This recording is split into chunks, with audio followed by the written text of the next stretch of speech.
Hey guys, tonight we're doing something a little different. You're not just hearing about history, you're living it. For the next 2 hours, you're time warping back to the Gilded Age, specifically the 1880s, and dropping into a place where fortunes were forged in steel and sweat, and where corsets were tight, but political corruption was even tighter. And let's be real, you probably won't survive this. Between the typhoid, the toxic air, and the child-sized chimneys, your chances of making it to sunset are slim. But you're here anyway because curiosity trumps comfort. So, before you get comfortable, take a moment to like the video and subscribe, but only if you genuinely enjoy what I do here. I'm not here for vanity metrics. Let me know in the comments what time it is where you are and what city you're tuning in from. Maybe you're in Boston, like our Irish friend Patrick, who hasn't slept since the Panic of 1873. Now, dim the lights, maybe turn on a fan for that soft background hum, and let's ease into tonight's journey together. Your boots hit the uneven stones of New York City, circa 1883, and the first thing that hits you is the air. It's thick, like you could pour it into a mould and sell it as urban molasses. There's soot in it, horse dung too. Your nose twitches. The streets aren't paved with gold, they're paved with the regret of industrialization. The sky above is grey with smoke, but not rain clouds. Factories are working overtime and it's barely dawn. You blink. Everything's moving fast. Street vendors shouting, carts rattling, people packed shoulder to shoulder as if the city itself is exhaling citizens. You're standing in the middle of Broadway, and already you've been shoved 3 times. Twice by a newsboy, once by a dog with a job. Yes, mail delivery. You adjust your hat, which you didn't have a moment ago but apparently everyone here wears, and step to the side just in time to avoid being flattened by a carriage driven by a man who may or may not be drunk. You pass by a line of men in top hats smoking cigars that smell suspiciously like burning rope. A small brass band plays something patriotic off-key, their trombones dented and enthusiasm high. There's a construction site just a block away. Well, site is generous. It's more like a loose collection of bricks, scaffolding, and men shouting at each other in at least 3 languages. A child tugs your coat. He looks about 7, missing a shoe, and speaks with the speed and confidence of a seasoned pickpocket. "You lost, mister?" he grins, eyeing your coat like he might inherit it soon. You shake your head. He shrugs and disappears into the crowd, likely off to sell newspapers, shine shoes, or gamble. All 3, probably. Overhead, a faint clattering breaks through the city's roar. You look up. Elevated rail. It grinds past above your head, metal wheels shrieking against rusting tracks. The passengers above stare blankly ahead, not even blinking at the chaos below. A woman fans herself with a newspaper. A man wipes soot from his moustache. The train screeches into the distance like it's trying to escape its own noise. On your right, a shop window glimmers with recently arrived goods from Europe. Porcelain, fine gloves, a cash register that looks like it cost more than your childhood home. Across the street, a pawn shop with bullet holes in the door. Duality is the theme of the Gilded Age. Wealth and squalor rubbing elbows, pretending not to notice each other. You stand in the middle, caught between the shine and the grime. Your shoes crunch something sharp. You look down. Broken glass from a saloon brawl that likely ended when someone flew through the window. You sidestep it, only to land your heel in something warm and suspicious. That would be horse output, and it's everywhere. Sanitation is a theory here, not a practice. Over the din, you hear the booming voice of a preacher on the corner. He's standing atop a wooden crate, clutching a Bible in one hand and gesturing wildly with the other. "Repent! The age of vice will not endure," he shouts, and no one listens. A man walks by, tossing a banana peel near the preacher's foot. The preacher slips, briefly, but recovers with a dramatic pirouette that earns him a scattered round of applause. He nods graciously, then goes back to shouting about hellfire. You continue on, narrowly avoiding a parade of Civil War veterans, their uniforms still pristine, their medals flashing in the dim morning light. One of them, an old man with a wooden leg and an epic moustache, tips his hat to you. "Nice day to be alive," he says without irony. You nod, deciding not to mention the airborne coal particles. You pass by a storefront where 2 men argue over tariffs in front of a tailor's shop. Inside, a mannequin wears a corset that could double as medieval armour. A placard promises fashion for the modern lady, which in 1883 translates to "can't breathe, but looks elegant." Across the street, a beggar sings opera. Not well, but loud. You toss him a coin, unsure where you got it, and he nods his thanks with the flair of a man who once headlined in Milan. Probably. He might just be making it up. But hey, that's part of the charm. You stop at the edge of a market square. Everything smells like onions and ambition. Vendors shout prices. A woman fans herself with a turkey feather while selling sweet potatoes. A butcher wipes his cleaver on his apron with a flourish, then continues hacking away at what you hope is beef. The longer you stand there, the more you feel it. The thrum of 1880s America. Fast, filthy, loud, aching with potential, desperate to prove itself. The city doesn't sleep. It passes out from overwork and caffeine, then jolts back up with the sunrise and a splash of cold water. Quirky fact. Oh, sure. There's a man who's been walking a goose on a leash past you this entire time. You didn't notice. No one's stopping him. It's his daily routine. The goose's name, probably something like Rutherford. And here's a scholarly debate to chew on while the city bustles. Was the Gilded Age truly a golden age of innovation, or just a thin layer of opulence painted over systemic suffering? Historians go back and forth on this one. Some see it as the birth of modern America, others as the country's most exploitative era. You're standing in the middle of the argument quite literally. Your hour's only just begun, and already you're exhausted. But don't sit down. That bench is wet for reasons unknown, and anyway, the city's not waiting for you. There's more to see. A lot more. You walk, because walking is what everyone does, and the streetcar. That's for when your legs stop working or when you feel brave enough to wedge yourself between a cigar-smoking steelworker and a goat someone's trying to pass off as a lapdog. Still, when you see it trundling up the avenue, wheels shrieking over iron tracks, two horses sweating under the strain, the car packed with a mix of ladies in starched collars and men with coal-black fingernails, you decide it's time to get the full experience. You flag it down, or at least you think you do. There's no polite system. You just step into the street and pray. The driver reins in the horses with a grunt, not a word, and the streetcar jerks to a halt. You grab the handrail and pull yourself aboard, trying not to slip on a smear of something. Probably yesterday's lunch, or someone's dreams. Inside, the space smells like damp wool, engine grease and pipe smoke with a suspicious hint of old fish. You find a seat between a woman reading Harper's Weekly and a man muttering the day's betting odds under his breath. Neither acknowledges you. You're not interesting here. Everyone's got somewhere to be, and fast. The car lurches forward again, the horses whinnying as they strain against the wet cobblestone. Outside the windows, the city streaks past in slow, uneven jolts. Wooden signs advertising corset repair, false teeth, and 100% pure hair tonic, questionable, blur into one another. People scurry across the road, ignoring the danger like they've made peace with chaos. Every time the car turns, it groans like it's being pulled apart at the seams. You hold the brass rail, warm and greasy, and brace yourself as the street narrows. Around you, passengers chatter in low tones, English, German, Italian, something you can't place. A toddler starts to cry, and her mother shushes her with a tin of rock sugar. A man near the front sneezes into his hat, then puts it back on like nothing happened. Germ theory exists now, but it's more of a suggestion. You overhear one woman talking about the new Eiffel Tower being built across the ocean. Hideous, she says, like a skeleton in the park. Her companion nods, adjusting her gloves. Men build tall. Things when they feel small, she adds with a sniff. Neither of them notices the rat that scurries beneath their skirts and out the back of the car like it's got an appointment. The conductor, an older man with cheeks red from cold or whiskey, makes his way down the aisle. He taps a brass puncher against the back of each seat like a ticking clock. 15 cents, he says, hand out.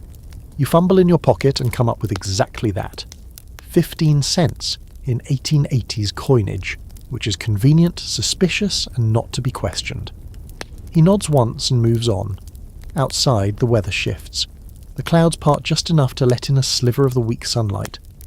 It catches the tops of buildings, some only 2 stories, others reaching 5 or 6, with architectural styles battling each other for attention.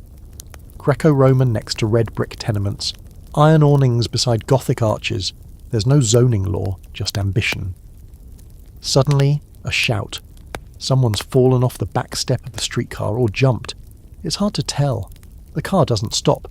You crane your neck and catch a glimpse of a man brushing off his trousers, waving that he's fine. The passengers barely glance. People fall, they get up, or they don't. You disembark at a junction where several lines meet. The cobblestones slick from last night's rain, and something else you try not to identify. The stop isn't marked, but the conductor slaps the side of the car twice and the horses slow. You jump down, landing with a jolt that sends your knees somewhere near your chin. The intersection is madness. A delivery wagon blocks a quarter of the street, its wheels stuck in a rut. A policeman stands nearby, twirling a club and offering no help. He's busy chatting with a woman selling oranges from a basket. 2 dogs are fighting under a pushcart, and a street preacher, different from the last one, is loudly declaring that the end of the world will arrive via transcontinental rail. You don't know what that means, and you're pretty sure he doesn't either. You hear the ringing of another streetcar bell approaching from the other direction. This one sparks along overhead wires, newer, electric and experimental. You take a step back as it zips past faster than any horse-drawn car, trailing a hiss and a smell like burning hair. It's quieter, but not silent. The passengers stare straight ahead like they've been warned not to blink. Above it all, the buildings lean in as if listening. Laundry flaps from upper floors. A man shouts something obscene from a window, and someone throws a cabbage at him in return. Neither is fazed. Another Tuesday. A quirky note. There was, in fact, a serious public debate about whether streetcars should be segregated by gender. Not for moral reasons, but because women kept fainting from the smell of unwashed men during summer commutes.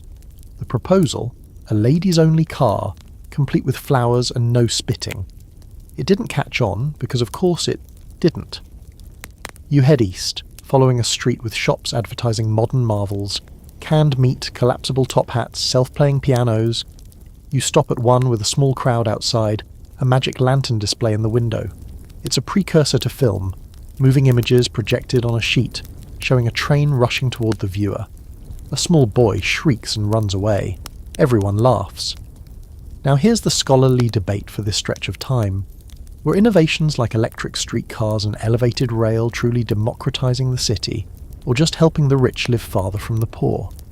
On paper, mass transit was progress. In reality, it often pushed the working class into tighter corners while giving the wealthy a cleaner view. You dodge another cart, this one filled with live chickens bound for somewhere you don't want to imagine. The man pulling it whistles a tune from Gilbert and Sullivan. His apron is covered in feathers, and what you really hope is just mud. A whistle blows in the distance. Shift change. Somewhere nearby, a factory exhales smoke and human beings. You join the flood, swept up in a river of bodies heading downtown, uptown, everywhere. One block blends into the next, cobblestone to brick to mud. The city never pauses to admire itself, neither can you. You check your watch, if you have one, or maybe you don't. Doesn't matter. The city tells time in bells and whistles, not numbers. You're 20 minutes in, and it already feels like you've lived a lifetime. You follow the crowd until the smell changes. It's subtle at first, then impossible to ignore. An acrid, nose-stinging stench that seeps into your clothes and clings to your tongue. You've wandered into the industrial zone where the American dream is baked, boiled, and belched out of smokestacks. You don't need a sign to tell you you've arrived. Your eyes start to water before you even see the first factory. Ahead is a tannery, its brick exterior streaked with something dark that drips lazily into the gutter. There's a line of men unloading hides from a cart, and you wince as the skins slap wetly against the cobblestones. The smell is overpowering. Rotting flesh, chemicals, old boots, and the sour note of hard labour. A boy nearby, no older than 13, laughs as you gag and mutters, "Greenhorn!" Then he hauls a soaking hide twice his size into the building like it's just another Tuesday. Which, of course, it is. You peek through the open doorway and catch a glimpse of the inside. Rows of vats bubbling with solutions you can't identify, and honestly don't want to. Men in heavy aprons stir the mixtures with long poles, their skin red from exposure, their hands wrapped in rags instead of gloves. There's a steady hiss in the air. Acid, most likely, or urine, sometimes both. They use whatever gets the job done, and OSHA won't exist for almost 100 years, so complaints are for cowards. You back away from the entrance as a fresh wave of fumes smacks you in the face. Across the street is a textile mill, its towering windows glazed with grime. The rhythmic clatter from inside sounds like 100 angry typewriters locked in an argument. The front door's propped open with a brick, and warm air bursts out in pulses, humid, oily, thick with the scent of cotton dust and machine grease. You edge closer. Inside, the noise is deafening. Looms snap and whir with clockwork precision, operated by men and women who move like extensions of the machines. A foreman paces the aisle, barking orders and occasionally slamming a stick on the floor to get attention. No one flinches. They've learned not to. A young woman near the door catches your eye and smiles, just for a second, before her machine jams. She mutters something sharp, slaps the frame with practiced precision, and keeps working. Her hands move so fast they're a blur, feeding thread, checking tension, slicing excess with tiny scissors tied to her wrist with a string. The foreman eyes her, then you, and jerks his thumb toward the door. No visitors. This isn't a museum. It's a place where people lose fingers and earn pennies. You retreat, your ears still ringing. Down the block, a bakery is wedged between two machine shops. For a moment, the scent of bread slices through the metallic haze like a lifeline. You press your face to the glass and see a woman sliding loaves into a wood-fired oven, her face glowing red from the heat. She waves you in, and you step gratefully into warmth that smells like yeast and ash. She hands you a slice of rye, no charge. You bite in. It's dense, chewy, and maybe the best thing you've ever eaten. She says something in Polish and pats your shoulder before turning back to her work. You nod, hoping that somehow says thank you in every language. Back outside, the haze settles again. Smoke billows from stacks like dark flags of productivity. You pass a foundry next, where the sidewalk radiates heat even from across the street. Inside, shadows move behind the orange glow of molten metal, and you hear the hiss of steam meeting steel. Sparks fly like fireflies on caffeine.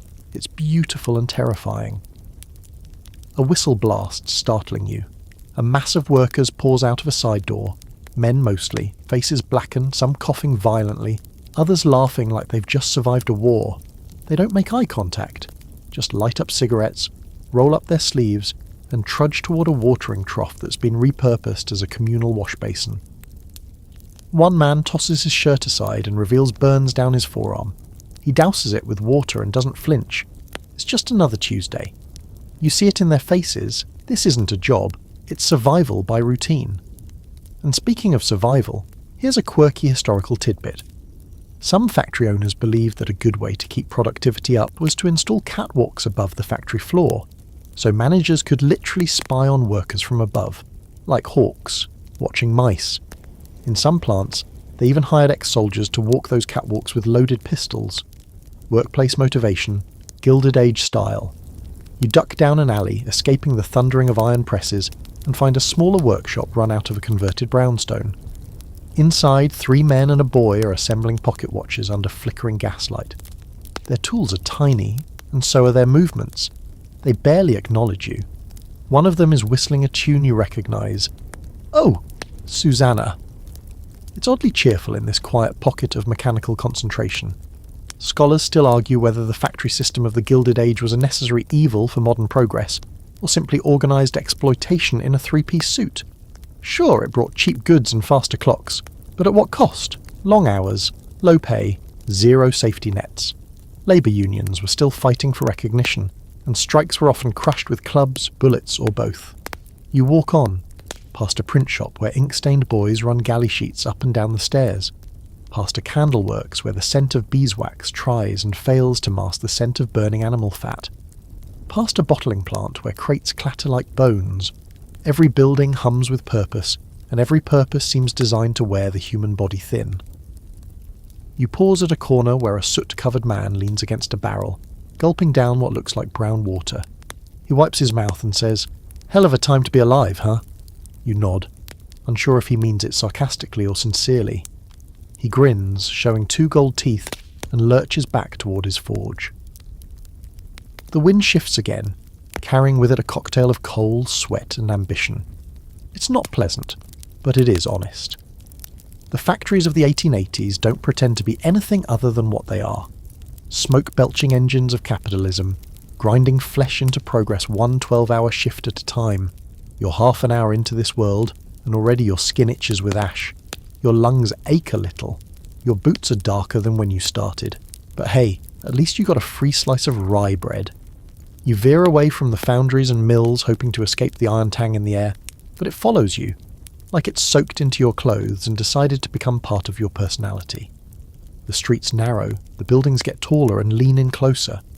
This is the Lower East Side, home to the tenements, where every window is a mouth gasping for air and every fire escape looks like it might peel off the building if someone breathes on it wrong. You pass a doorway propped open with a cracked boot. A toddler waddles out in a dress that might once have been white and immediately squats down to poke something in the street. Her mother, leaning out the window above, yells in Yiddish. The child screams back. It's the most natural exchange you've heard all day. Welcome to tenement life. You decide to take the stairs because the building smells like boiled cabbage and unresolved grievances and curiosity gets the better of you. The stairwell is narrow, steep, and slick with, is it condensation? Sweat. Soup? Unclear. You keep one hand on the railing, which is still sticky from 100 other hands, and ascend with the grace of someone who knows there are rats but doesn't want to meet one tonight. At the second floor, a door swings open and a boy barrels out, nearly knocking you down. He mutters something apologetic in Italian and races off. His mother appears in the doorway, gives you a tired glance and shrugs.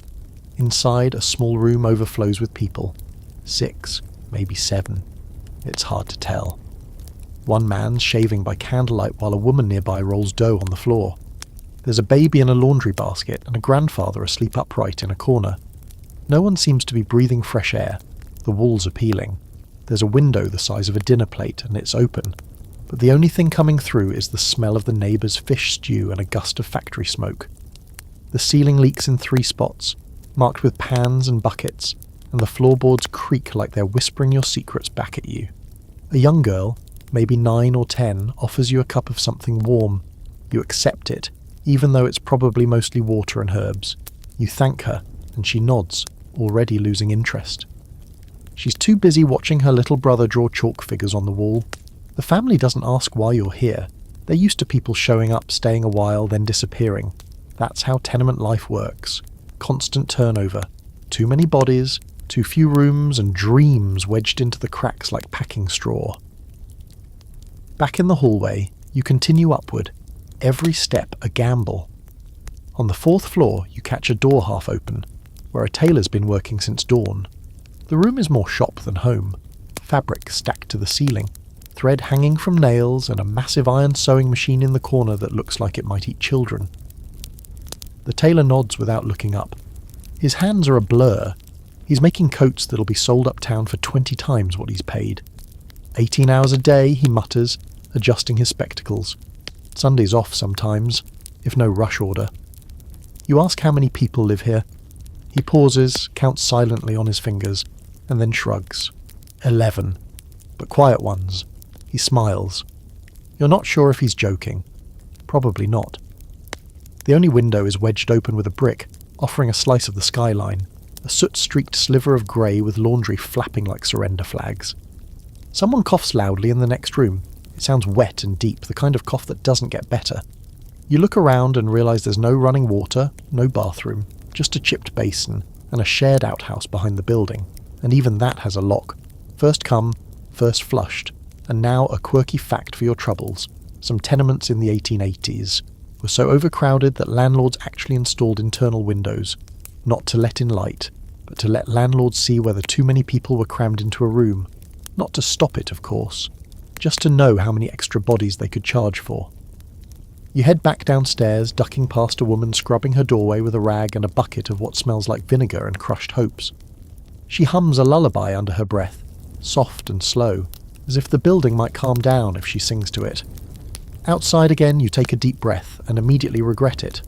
The air's not better out here, just different. You walk a few blocks and find another row of tenements, each one pressed against the next like teeth in a clenched jaw. Children play stickball in the alley with a rag-wrapped bat. A girl sells apples from a box with a sign that says 3 for 5 cents or 1 smile. You give her a smile, she gives you 1 apple. It's bruised but sweet. There's something oddly beautiful here, beneath the grime. People share what little they have. Neighbours speak 6 different languages but all know how to borrow sugar, or hold someone's crying baby for an hour. There's music drifting from a window above. Fiddle and accordion, the kind of tune that makes you want to dance and cry at the same time. But beneath the warmth is the slow crush of poverty. This place eats people. Kids grow up fast, if they grow up at all. Disease spreads faster than gossip. Fire is a constant threat. One knocked over candle and an entire building can go up in flames in minutes. There are no alarms, just screams and stampedes. Historians still argue whether tenements were a necessary evil in the path toward urban expansion, or a humanitarian failure that stained the country's conscience. Sure, they housed millions of immigrants and rural migrants chasing opportunity, but they also trapped generations in a cycle of overcrowding, undernourishment and exploitation. A sudden shout makes you spin. 2 men are yelling on the steps of a nearby building, something about rent, or maybe space, or maybe both. One of them gestures wildly at the sky. The other laughs and lights a cigarette. 5 seconds later, they're sitting next to each other, arguing about baseball like nothing happened. You guess that's how it works here. Everything is too fragile to hold grudges.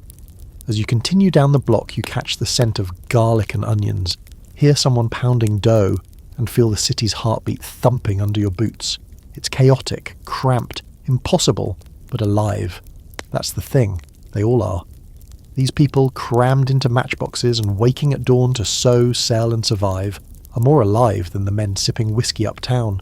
For now, you're nearly an hour into your Gilded Age experience, and no, it doesn't get easier from here. You drift further into the neighbourhood, and the city starts to settle into its morning rhythm.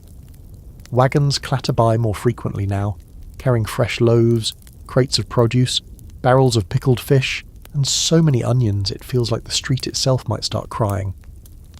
You realise you haven't eaten anything substantial yet, unless you count the single bruised apple and half a cup of boiled herb water, and your stomach growls in protest. So you follow the smell of bread and fried something until it leads you to a cramped basement-level bakery tucked between a kosher butcher and a fruit peddler shouting prices in 3 languages. You duck down a short flight of steps into a warm, dim space lit by one hanging gas lamp and a small open oven glowing like a coal mine. Inside are 3 tables, 2 already occupied, and the third covered in flour and rising dough. There are no menus, just food. A woman with sleeves rolled up past her elbows and a towel slung over one shoulder waves you toward a bench. "You want sweet or salty?" she asks, already placing a chipped plate in front of you. You go with salty because it feels less like a gamble. Moments later, she returns with a thick slice of dark rye, still steaming, topped with a smear of goose fat and pickled onions. It shouldn't work. It absolutely does. You chew slowly, grateful. Around you, conversations hum, a mix of English, Yiddish, Polish, and something else that might be Romanian, or just 2 languages in a trench coat. A man with a violin case leans across from you and grins. "First meal of the day is the only one that counts," he says, and raises a chipped teacup in your direction. You ask how long he's been in America. 7 years, he says, or 3 lifetimes, depending on how you measure. He tells you he came from Odessa with 5 siblings, 2 of whom are still alive. His eyes don't soften when he says it, just facts. You sip what passes for tea, more brown than black, faintly bitter, and served in a mug that might have once held soap. It hits the spot. The bakery owner returns, this time with a small bowl of pickled herring. "You need protein," she says. "You look like you just crawled out of a freight car." You thank her, she waves you off. "Eat, then talk." So you do. A girl at the next table is reading from a newspaper, stumbling over the longer words. Her older brother corrects her gently, nodding each time she gets one right. Every now and then she looks up at you, proud. You give her a small thumbs up. She grins, then dives back in. The paper's a day old, but it might as well be fresh news from the moon for how seriously they treat it. Another man, older, with a thick beard and hands like tree bark, leans in and mutters, "You hear about Chicago? You shake your head. He tells you something about labour riots, anarchists and bombs. He's not sure if it's real or if the papers are stirring things up again. They like fear, he says. Fear sells better than fish. You ask him what he does. Whatever pays, he replies. I've built sewers, stitched, shoes, laid bricks and buried strangers. It's all work. You finish your meal, lick the last bit of sour from your fingers, and step outside into a world that's already louder than it was 10 minutes ago. A barrel organ is grinding out something cheerful nearby, and a small crowd has formed around a boy dancing like his shoes are on fire. Coins clink in a tin cup.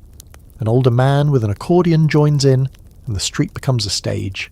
Everyone claps in rhythm, even the woman shaking her broom at them from a third-story window. And here's your quirky fact for this bite of time. In some immigrant neighbourhoods during the 1880s, children were unofficially ranked by the number of curse words they could say in multiple languages. Multilingual swearing was a legitimate form of street cred, and some kids knew over 30 insults by age 10. Not all educational systems involve chalkboards. You make your way down the street still chewing the last of the rye bread, and almost trip over a cat that absolutely owns this block. It doesn't flinch, just stares at you like you're late for something. You nod respectfully. The cat blinks slowly. Truce. You notice now how many shops double as homes. A tailor lives behind his showroom curtain. A barber has a cot folded under his chair. A shoemaker is asleep on a stool with a boot in his lap. Everyone's doing two things at once. Working and surviving, talking and listening, existing and enduring. No one here wastes a second. At one corner, a small crowd gathers around a man giving an impromptu English lesson. You say, "I am going to work," he announces, writing the phrase in chalk on a crate.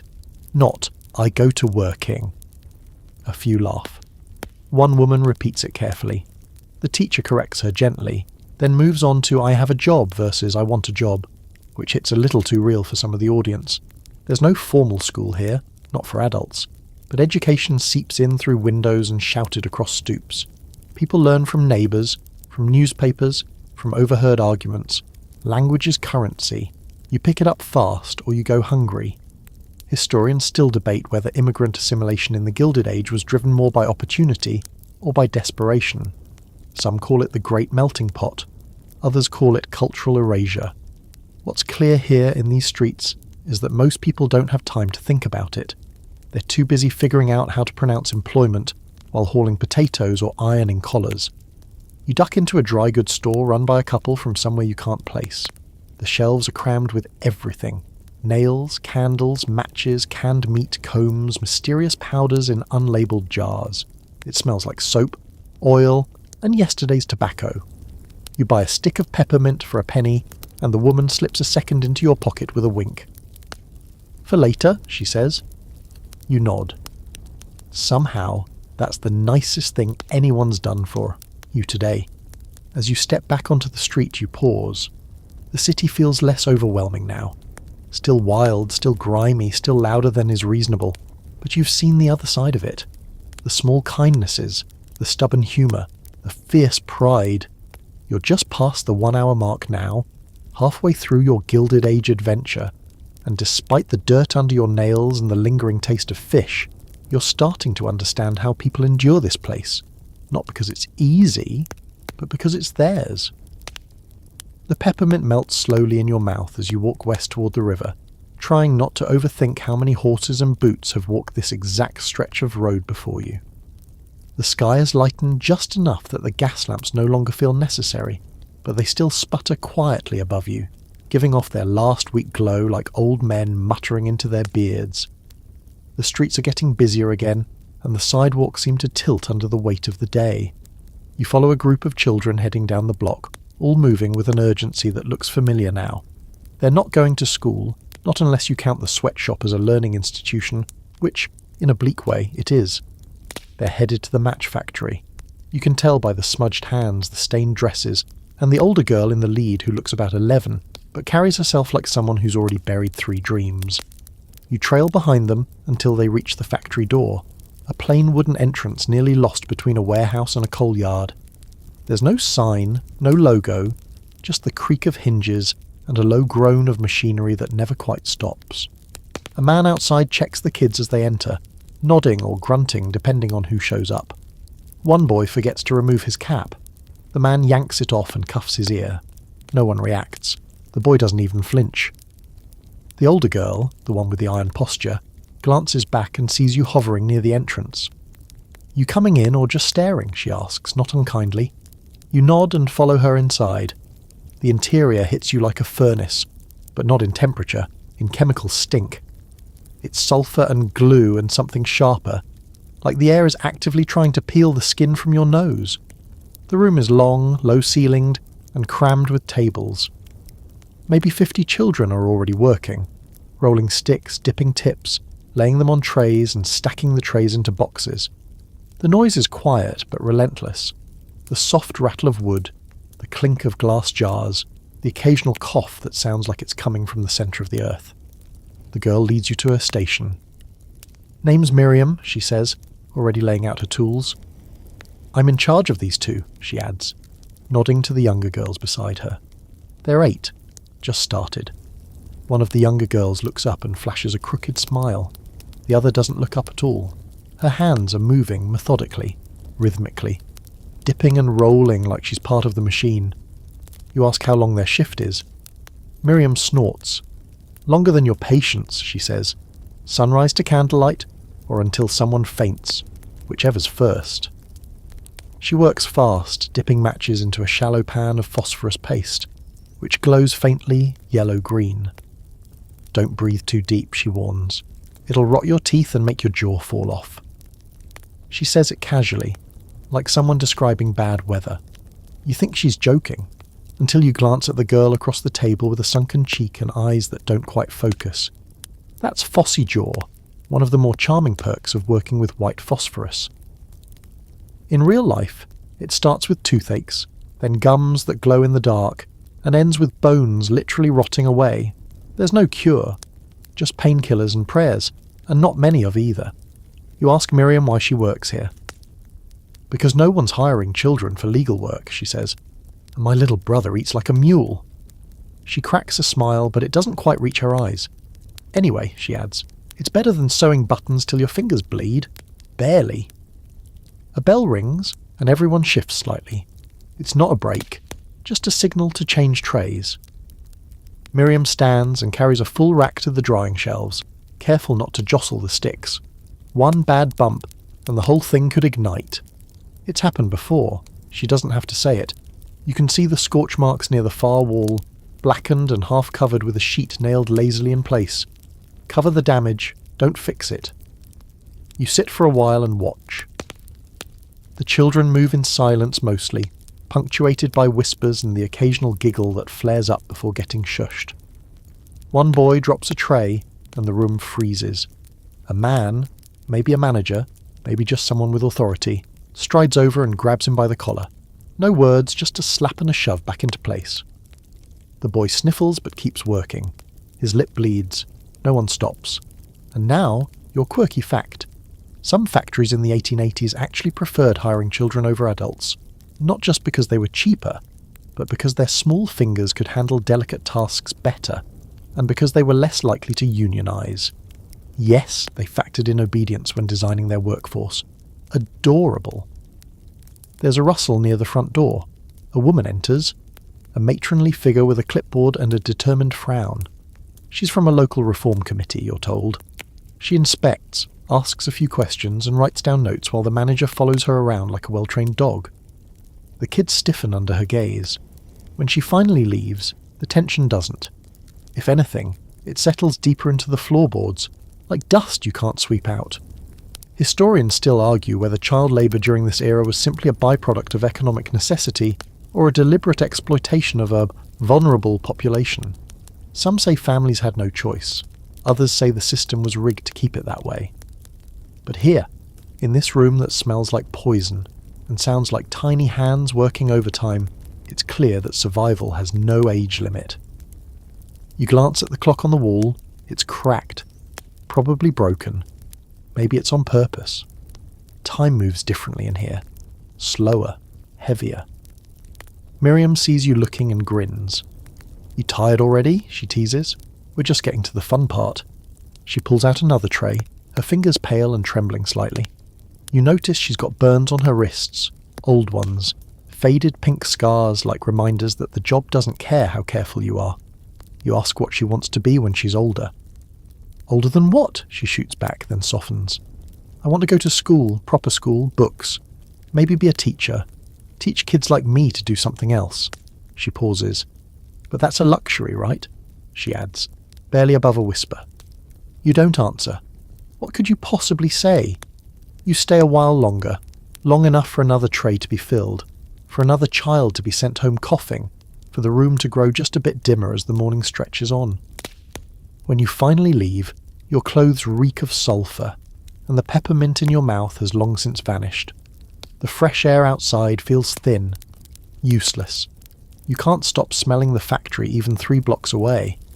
An hour and 15 minutes into the Gilded Age, and you've just realised how many children are holding the country up, and how few people seem to care whether they make it to adulthood.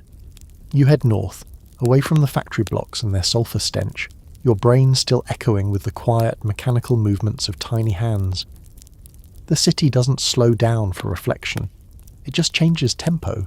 So you follow the beat, uphill, literally and socially.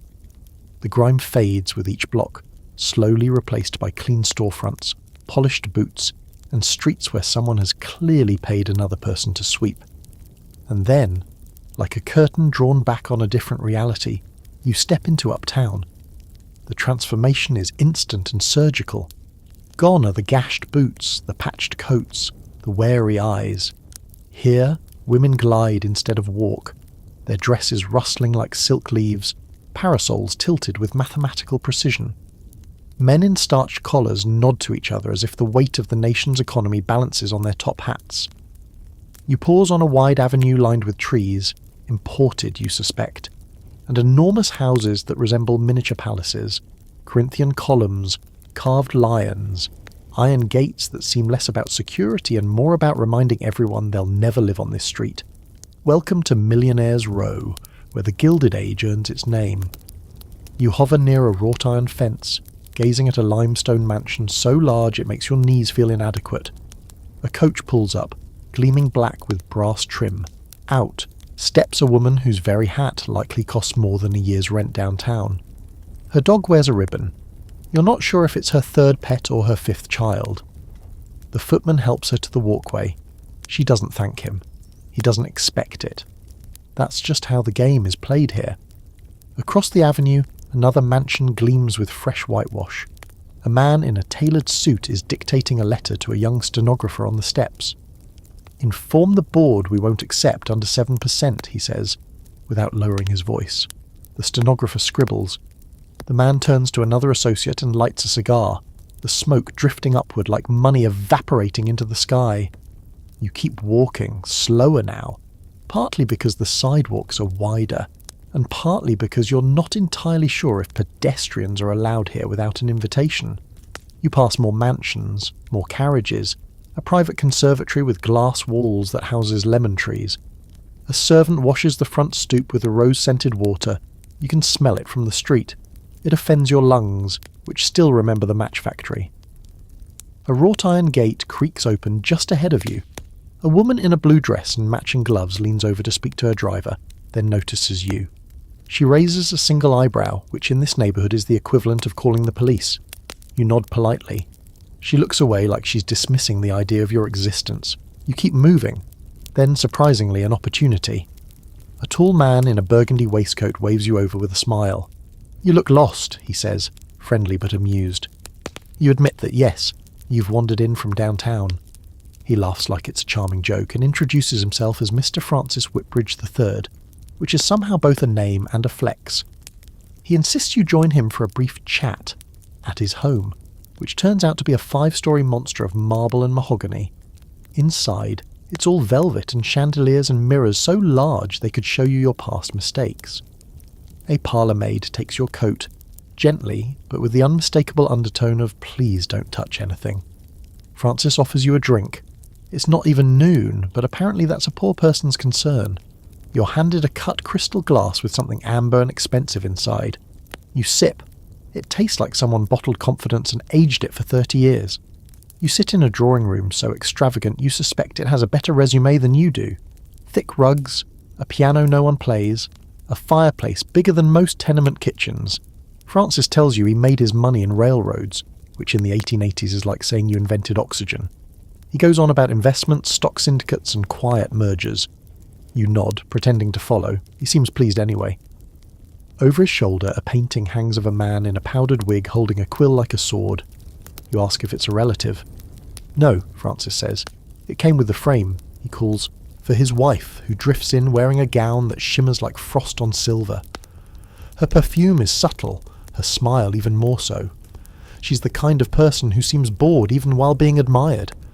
They talk at you for a while, about summer homes, charity galas, something about a horse named Peregrine who will not be racing this season. You make agreeable noises. Lunch is served, though it feels more like an edible sculpture exhibit. Tiny tarts, pickled asparagus, something moulded into the shape of a swan. You're not entirely sure which part of the animal kingdom is represented, but you eat it anyway. Now for your quirky fact, the upper class of the Gilded Age was so obsessed with displaying their wealth that some households actually employed mirror polishers, whose sole job was to ensure the house reflected light in a manner befitting the family's social standing. Imagine hiring someone just to buff your ego into the furniture. Francis explains that he hosts a salon on Wednesdays. Writers, artists, an inventor or two. Keeps the mind sharp, he says, though you suspect most of them are here for the free wine and social climbing. You ask if he ever visits downtown. To do what, he replies, blinking slowly. You let it drop. Here's your scholarly debate of the hour. Were the Gilded Age elites true visionaries who fueled American progress, or parasites riding the backs of an exploited working class? Some historians point to philanthropy, rail expansion, and scientific patronage. Others point to the tenements, the broken labour laws, and the guards hired to beat back striking workers.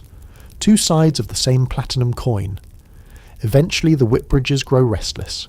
A maid appears with a tray of cigarettes which everyone lights, then immediately forgets about. You're dismissed with grace and efficiency.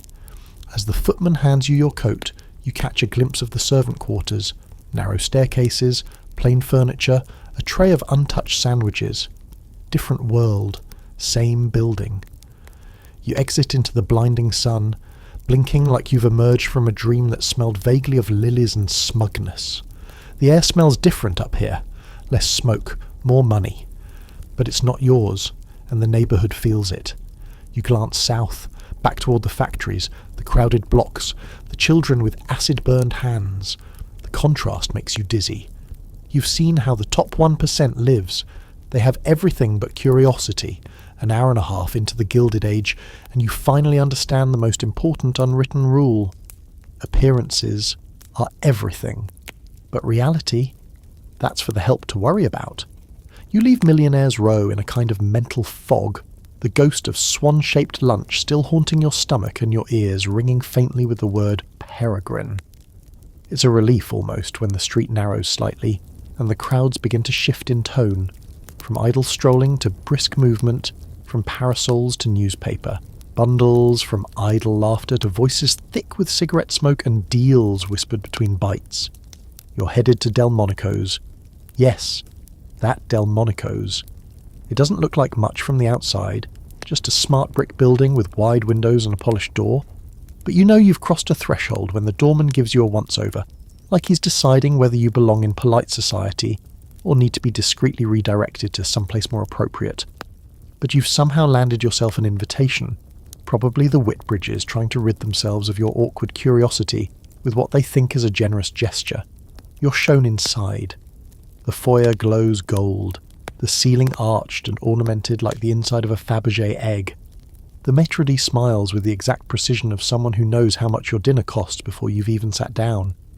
You're escorted to a table near the window, already set with white linen, 3 forks, 2 knives and a glass of water that probably costs someone's weekly wage. The menu is a novella. Every item is described in such loving, florid detail that you're halfway through reading Oysters a la Rockefeller before you realise it's just oysters, spinach and butter with better marketing. A waiter appears like a summoned spirit and says the chef recommends the Delmonico steak. which naturally bears the restaurant's name and your unspoken consent to eat like a tycoon. You agree, and the waiter glides away. Across the room, suits cluster around a circular table, gesturing with their forks like they're fencing with opinions. Their conversation drifts toward you, talk of bonds, shipping contracts, and someone being encouraged to retire from a banking firm in disgrace. No one seems particularly moved. Disgrace, after all, is just a Tuesday here. Your first course arrives. Oysters on a bed of shaved ice. You've had oysters before, maybe, but never with so much ceremony. The man at the table beside you is showing a younger companion how to eat them. You don't chew oysters, he scolds. You experience them. Then he tilts one into his mouth like he's taking a communion wafer from Poseidon. You try it. It's cold, salty, and tastes exactly like the Atlantic, if the Atlantic were filtered through marble countertops and silver cutlery. Between bites, you listen. The conversation now includes offhand jokes about the Irish problem, references to pulling strings in Washington, and a casual plan to rename a steel plant after someone's second wife. You nod to yourself. Welcome to the table where reality is rewritten between sips of champagne. Your steak arrives next. It's enormous, juicy. You could use it as a paperweight or a presidential campaign. Every bite melts in your mouth, and you forget for a moment that just an hour ago, you watched children burn their fingertips on phosphorus. That's the trick of places like this. They're designed to make you forget. A man in a canary yellow waistcoat asks you where you're invested. You blink. He assumes you misunderstood. Rail, telegraph, textiles. Surely you've got skin in something. You mumble something vague about diversification. He nods approvingly, misreading your discomfort as discretion. Smart, he says. Never show your full hand. Dessert arrives. Baked Alaska, lit with a flourish. A small blue flame flickering across the meringue like a tiny ghost of decadence. You're starting to get it now. The Gilded Age elite don't eat food, they stage it. Quirky fact? Oh, you'll love this one. Delmonico's was one of the first restaurants in America to use a printed menu, and to take reservations. Before that, most places either fed you what they had or you cooked it yourself. The idea of choosing from a list and having a stranger in a white apron make it for you? Revolutionary, and very, very American. As the meal winds down, a man at the central table begins holding court. He's loud but charming, clearly someone who's used to being listened to. He's telling a story about how he once shorted wheat futures and accidentally triggered a minor panic in Chicago. Everyone laughs like it's a parlor trick. You realize this is someone who, with a single telegram, could lay off 3,000 workers and still sleep through the night. Someone raises a toast. To the new American empire. Glasses clink. You sip slowly, watching them all. They're not evil, most of them, just unaware. They live in a world insulated by staff, by comfort, by the steady buffer of wealth that softens every blow before it lands. You step away from the table to clear your head and find yourself in the smoking lounge. Leather chairs, brass fixtures, the smell of cigars and expensive soap. Two men are discussing a possible canal project in Central America. We'll call it a public good, one says, but the dividends will be very private. You exhale slowly. It's amazing how casually empire is discussed between bites of lemon sorbet. Here's your scholarly debate for dessert. Was the opulence of the Gilded Age merely a facade for underlying national instability, or did it serve as a necessary phase in America's growth into a global power? Some historians argue it was the crucible in which modern capitalism was forged. Others argue it was just a particularly shiny, morally bankrupt pause before the reckoning of the 20th century. You return to the foyer, where your coat has been returned to you before you even ask. That's the kind of place this is, where people anticipate your needs, as long as you look like someone whose needs matter. You thank the staff. They smile politely, without warmth. They know you're not one of the regulars. Back on the street, the air feels different, less perfumed, more honest. You exhale, tasting both steak and guilt. How do you reconcile this? The girl at the match, factory, the child reading a newspaper at the bakery, and the man in Delmonico's boasting about gold-backed loans like he's describing a fishing trip. This is the Gilded Age's great contradiction.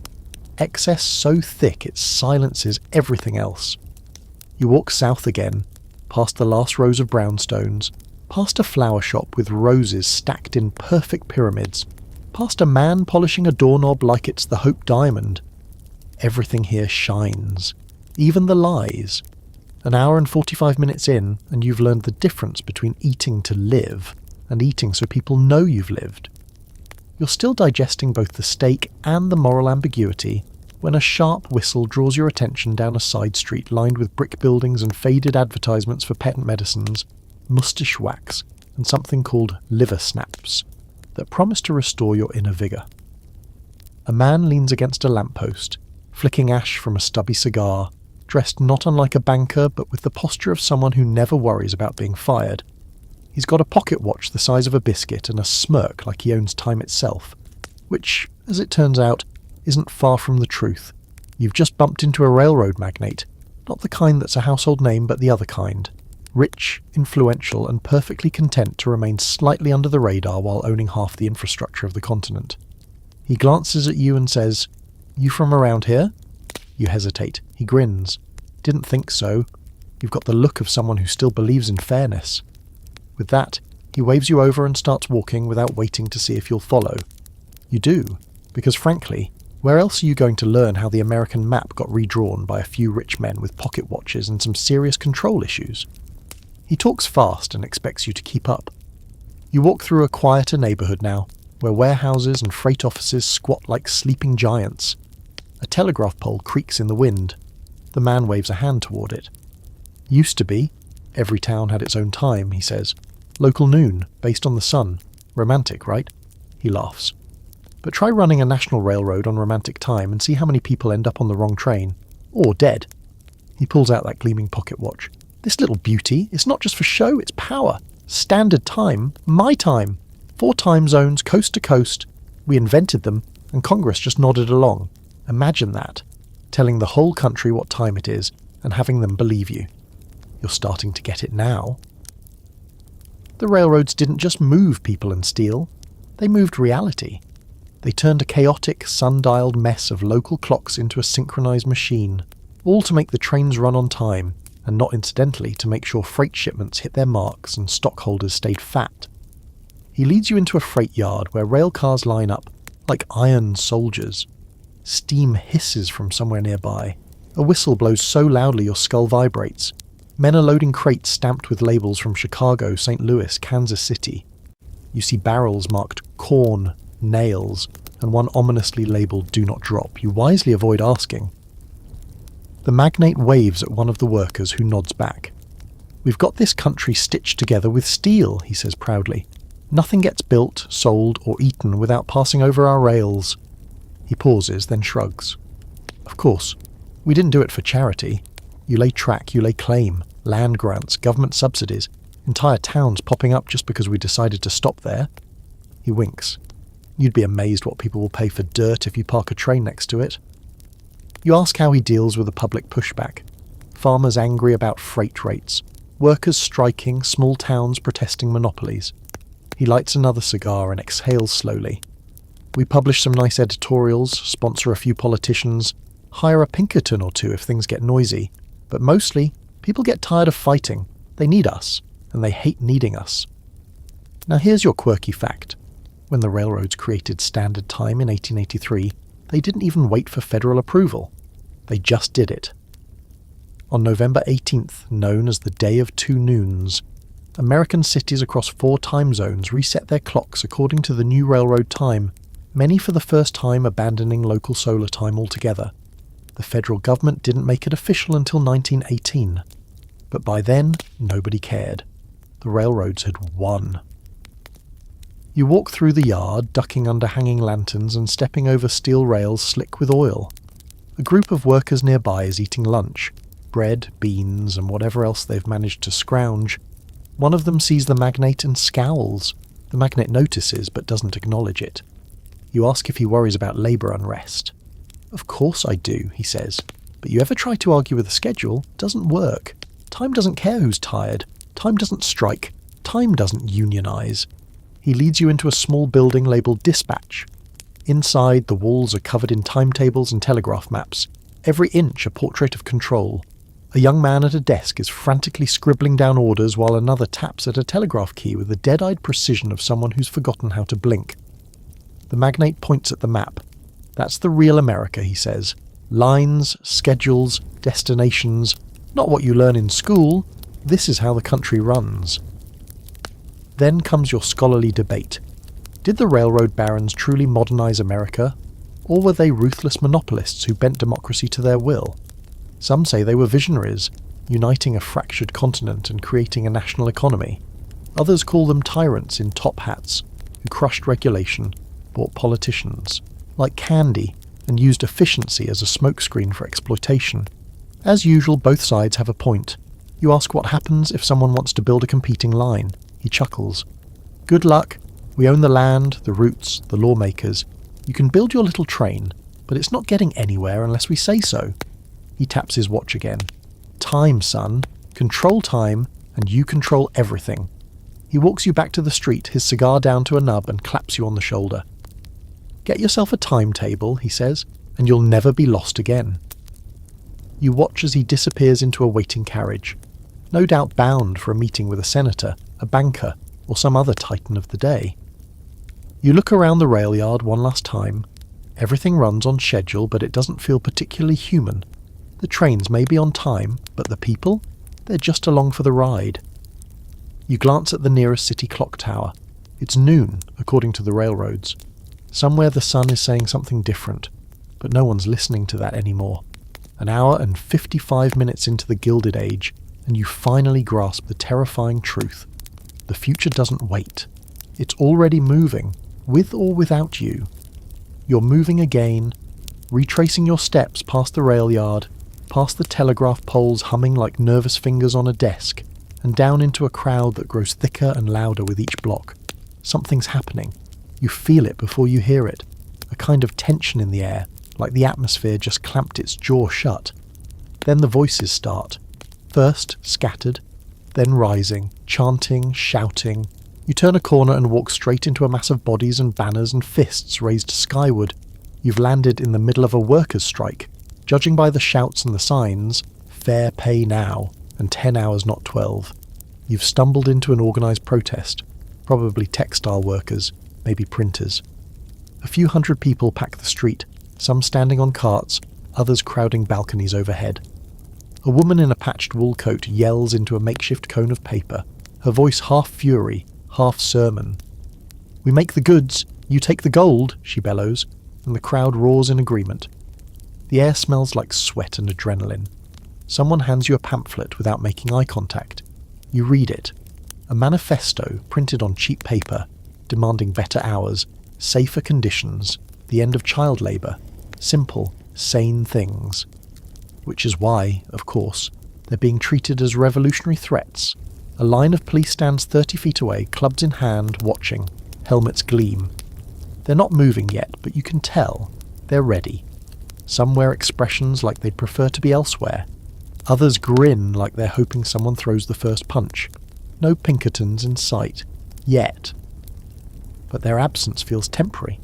You weave through the crowd, trying to absorb what's happening without looking too much like a tourist from the future. You pass a man with a bandaged hand who's holding a sign with his good one, bled for cotton.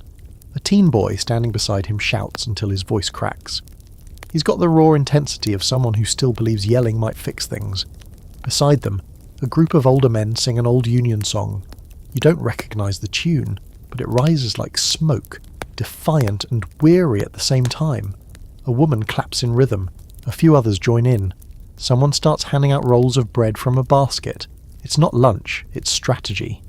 Keep the crowd fed, keep it moving, keep it together. You glance up and spot a rooftop lookout with binoculars. He scans the crowd like he's waiting for something to go wrong. The tension coils tighter. Then, as if on cue, a foreman from a nearby factory tries to push his way through. He's yelling, furious, flapping a clipboard like a sword. Get back to work, you're on company time. The crowd swells. Someone hurls a tomato. It misses, but it doesn't matter. A dozen others follow. A woman throws a boot. Where she got it, you have no idea. The foreman flees back through the alley to jeers and cheers. You spot a few reporters on the edge of the chaos scribbling in notebooks, their collars upturned. They're watching, calculating. One of them mutters, "If it bleeds, it leads." He's not joking. Here's your quirky fact. In many 1880s labour protests, strikers often carried makeshift instruments like pots, bells, and even tin whistles to disrupt work and make noise, what they called labour music. It was both protest and psychological warfare, loud enough to fray nerves and drown out orders. Some factory owners banned bells entirely for years afterward. Suddenly, the woman on the cart lifts her arms for silence. The crowd quiets reluctantly. She points to the end of the street. You turn, and there they are, the Pinkertons. They march in with terrifying precision. Private security in dark coats, armed with batons and sidearms, many former soldiers. They're not here to talk. The police tighten their line, a silent agreement forming between public law and private muscle. The shouting starts again. A chant rises. You can't eat silence. But the tone has shifted. Louder, yes, but also more brittle. You can feel it. Something is about to break. And then it does. A bottle flies. You don't see who threw it. It shatters near the Pinkertons' feet. That's all it takes. The line moves. Batons swing. The crowd surges and splits. You're shoved backward into a barrel. Somewhere a window smashes. Someone screams, not a yell of anger, but of pain. You see the woman from the cart trying to pull someone out of a pile of bodies. A Pinkerton grabs her by the arm and throws her into the dirt. You duck behind a wagon as the chaos erupts fully. Shouting, pushing, fists, boots, whistles. The breadbasket is overturned. A man trips and is nearly trampled. The chanting becomes a howl. Eventually the crowd scatters enough for the police to restore order, which is a polite way of saying they chased people down alleys and cracked skulls until the street looked quiet enough for lunch. You emerge, blinking, into what's left. Torn signs, blood on the cobblestones, and a silence that hums louder than the protest ever did. Workers limp away in small groups. Some are crying, others just look tired. One man leans against a wall, cradling a swollen arm, and mutters, "Same as last time, same as next time." Here's your scholarly debate to chew on while the dust settles. Were these strikes acts of necessary resistance that paved the way for modern labour rights, or dangerous disruptions to a growing economy? Some argue the unions saved lives, pushed progress, and empowered the working class. Others claim they stoked violence, invited corruption, and nearly broke the system. Again, the truth is somewhere bruised in the middle. You help a woman to her feet. She brushes off her skirt and nods. "They'll just say we were rioting," she says. "They always do." She walks off, limping slightly, holding her head high. You stand there a while longer, staring at the torn remains of the banners. The wind picks up, scattering the paper pamphlets like lost prayers. Somewhere, a factory whistle blows. Right on time. 2 hours in, and you realise something deep in your gut. In the Gilded Age, justice isn't blind. It just needs glasses and refuses to wear them. You step over a broken protest sign, splintered where someone's boot stomped it during the scuffle, and follow a side street until the sounds of the crowd fade behind you. The silence isn't peaceful.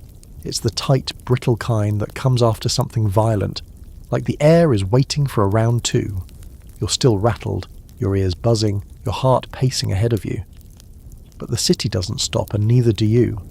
You head toward the edge of the commercial district where the brick gets cleaner again, and the signage turns fancy. Not Millionaire's Row fancy, more like Respectable Threat in a Waistcoat fancy.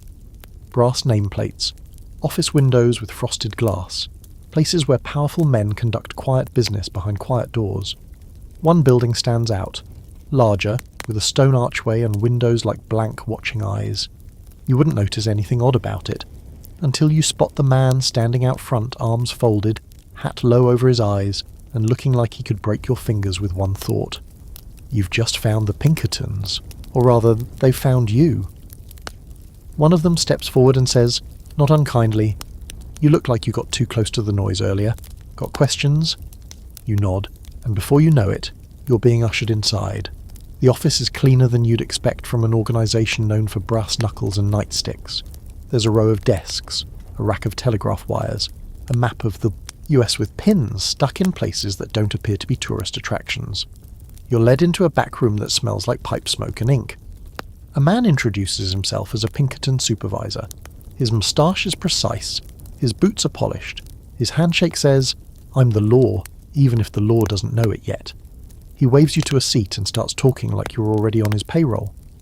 "The agency's been around since Lincoln," he says. "First line of defense against chaos. Bank robbers, anarchists, strikers, saboteurs.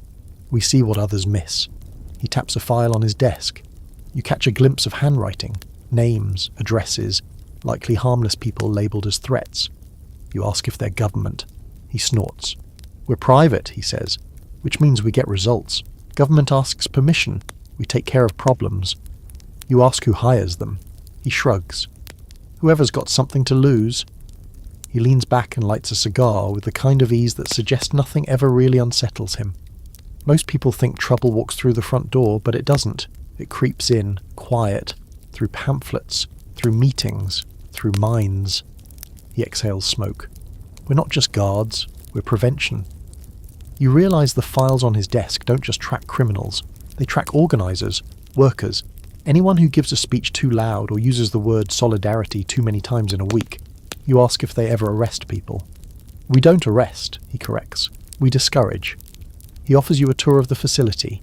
You pass through rooms filled with typewriters manned by men in vests and rolled sleeves. They're copying transcripts of letters, tapping out memos. In one corner, a man listens to a wax cylinder recording, jotting down phrases. He's transcribing an intercepted conversation, your guide says casually. No phone privacy these days. You see a wall of wanted posters. Some faces are smug, others scared, all marked with dollar values. "Bounties," the man explains. "Nothing motivates justice like money." You ask about the strike you just saw. "Routine," he says. "Organised by some firebrands from the Labour League. We've got eyes in that circle." You press. "What happens to those people now?" He shrugs. Some get arrested, some lose their jobs, others change their minds. And here's your quirky fact. The Pinkerton Agency was once larger than the US Army. In the 1880s they had more agents, more funding, and arguably more control over industrial America than any federal body. Their motto? "We never sleep." Which is probably true, especially if you're on their list. You ask if they ever get things wrong, target the wrong people. The man smiles thinly. "We're not in the business of being wrong," he says. "We're in the business of being first." You're not sure whether to be impressed or terrified. Maybe both. He offers you coffee, which you decline because you've just realised you'd rather not owe these people anything, even a drink. You're escorted out with a firm handshake and a parting phrase. "If you see anything suspicious, let us know. It's everyone's responsibility." Back on the street you feel a little colder, like something brushed past you that you'll never quite shake. You look around at the passers-by, a man reading a newspaper, a boy selling apples, a woman carrying groceries. Which one of them is being watched? Which one filed a report? Who's safe, and who's already been marked as a problem? Your scholarly debate here centres around the growing power of private security during the Gilded Age.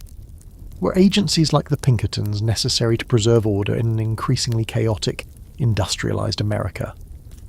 Or were they private militias, hired by the wealthy to crush dissent and silence progress under the guise of protection? The line between security and suppression has never been thinner. As you walk, you pass a factory gate where two men lean quietly, smoking and saying nothing. They look up as you pass. You nod. One of them nods back. The other doesn't. You suddenly remember something the Pinkerton supervisor said. "We don't arrest, we discourage." You wonder how many people were discouraged today, how many more will be tomorrow, and how many just disappear quietly into footnotes and lost files. You turn the corner, leaving the agency behind, but it doesn't leave you. That clean, quiet office with its neat files and polished boots, it's everywhere.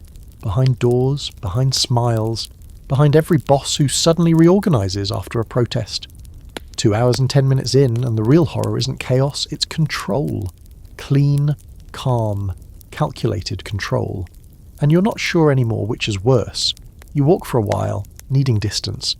Though in 1880s America there's no such thing as far enough. You follow the trail of factory bells and smokestacks, away from polished boots and polished lies, and find yourself on a street that smells like cloth and oil and hot metal, The noise is already seeping into your ears. Thousands of clacks, the rapid-fire clatter of machines working faster than the humans feeding them. You've arrived at a sweatshop. It's a 4-story brick building, windows cracked open but fogged with dust and heat from the inside. Outside, a delivery wagon sits idle, covered with bundles of cloth. A man dozes beside it, hat over his face, arms stained with blue dye. You push open the door and step inside. The staircase groans under your feet, and the heat hits you before you even reach the second floor.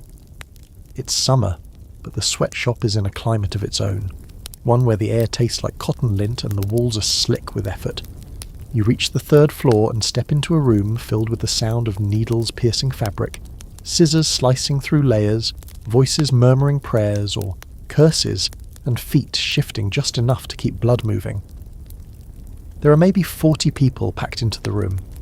Most are women, a few teenagers, a handful of small children threading needles.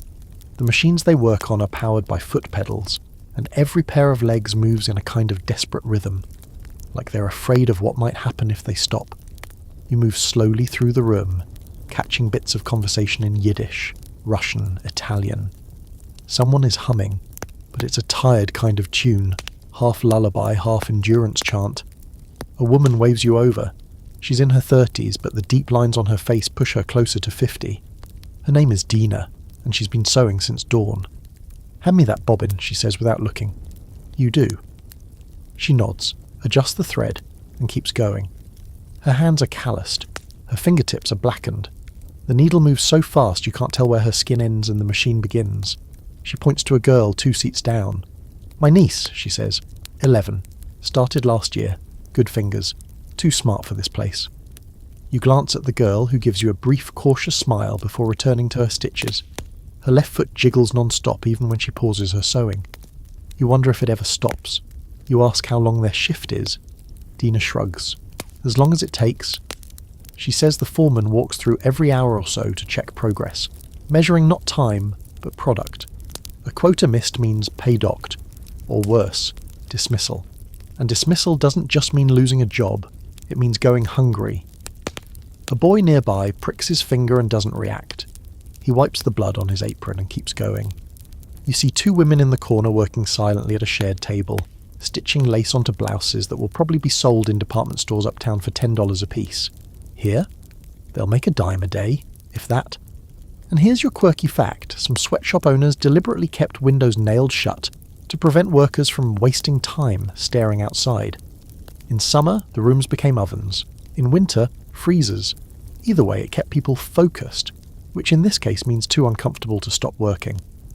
You take a seat beside Dina for a few minutes just to get a feel for the pace. It's relentless.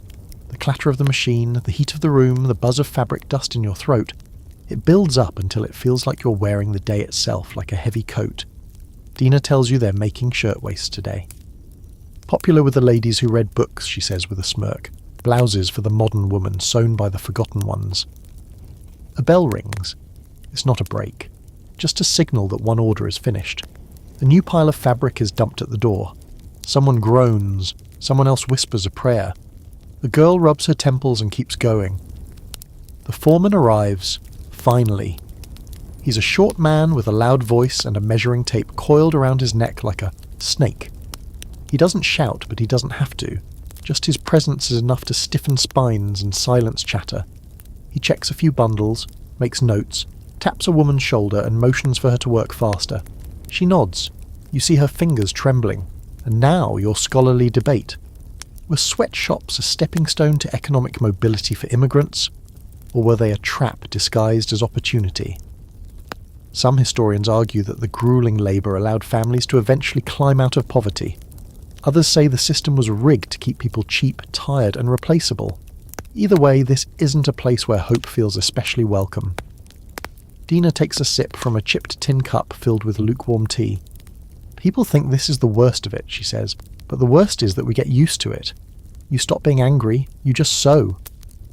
She points to the floor, where scraps of fabric have formed a carpet several inches thick. Some people have collapsed right there, just stayed down.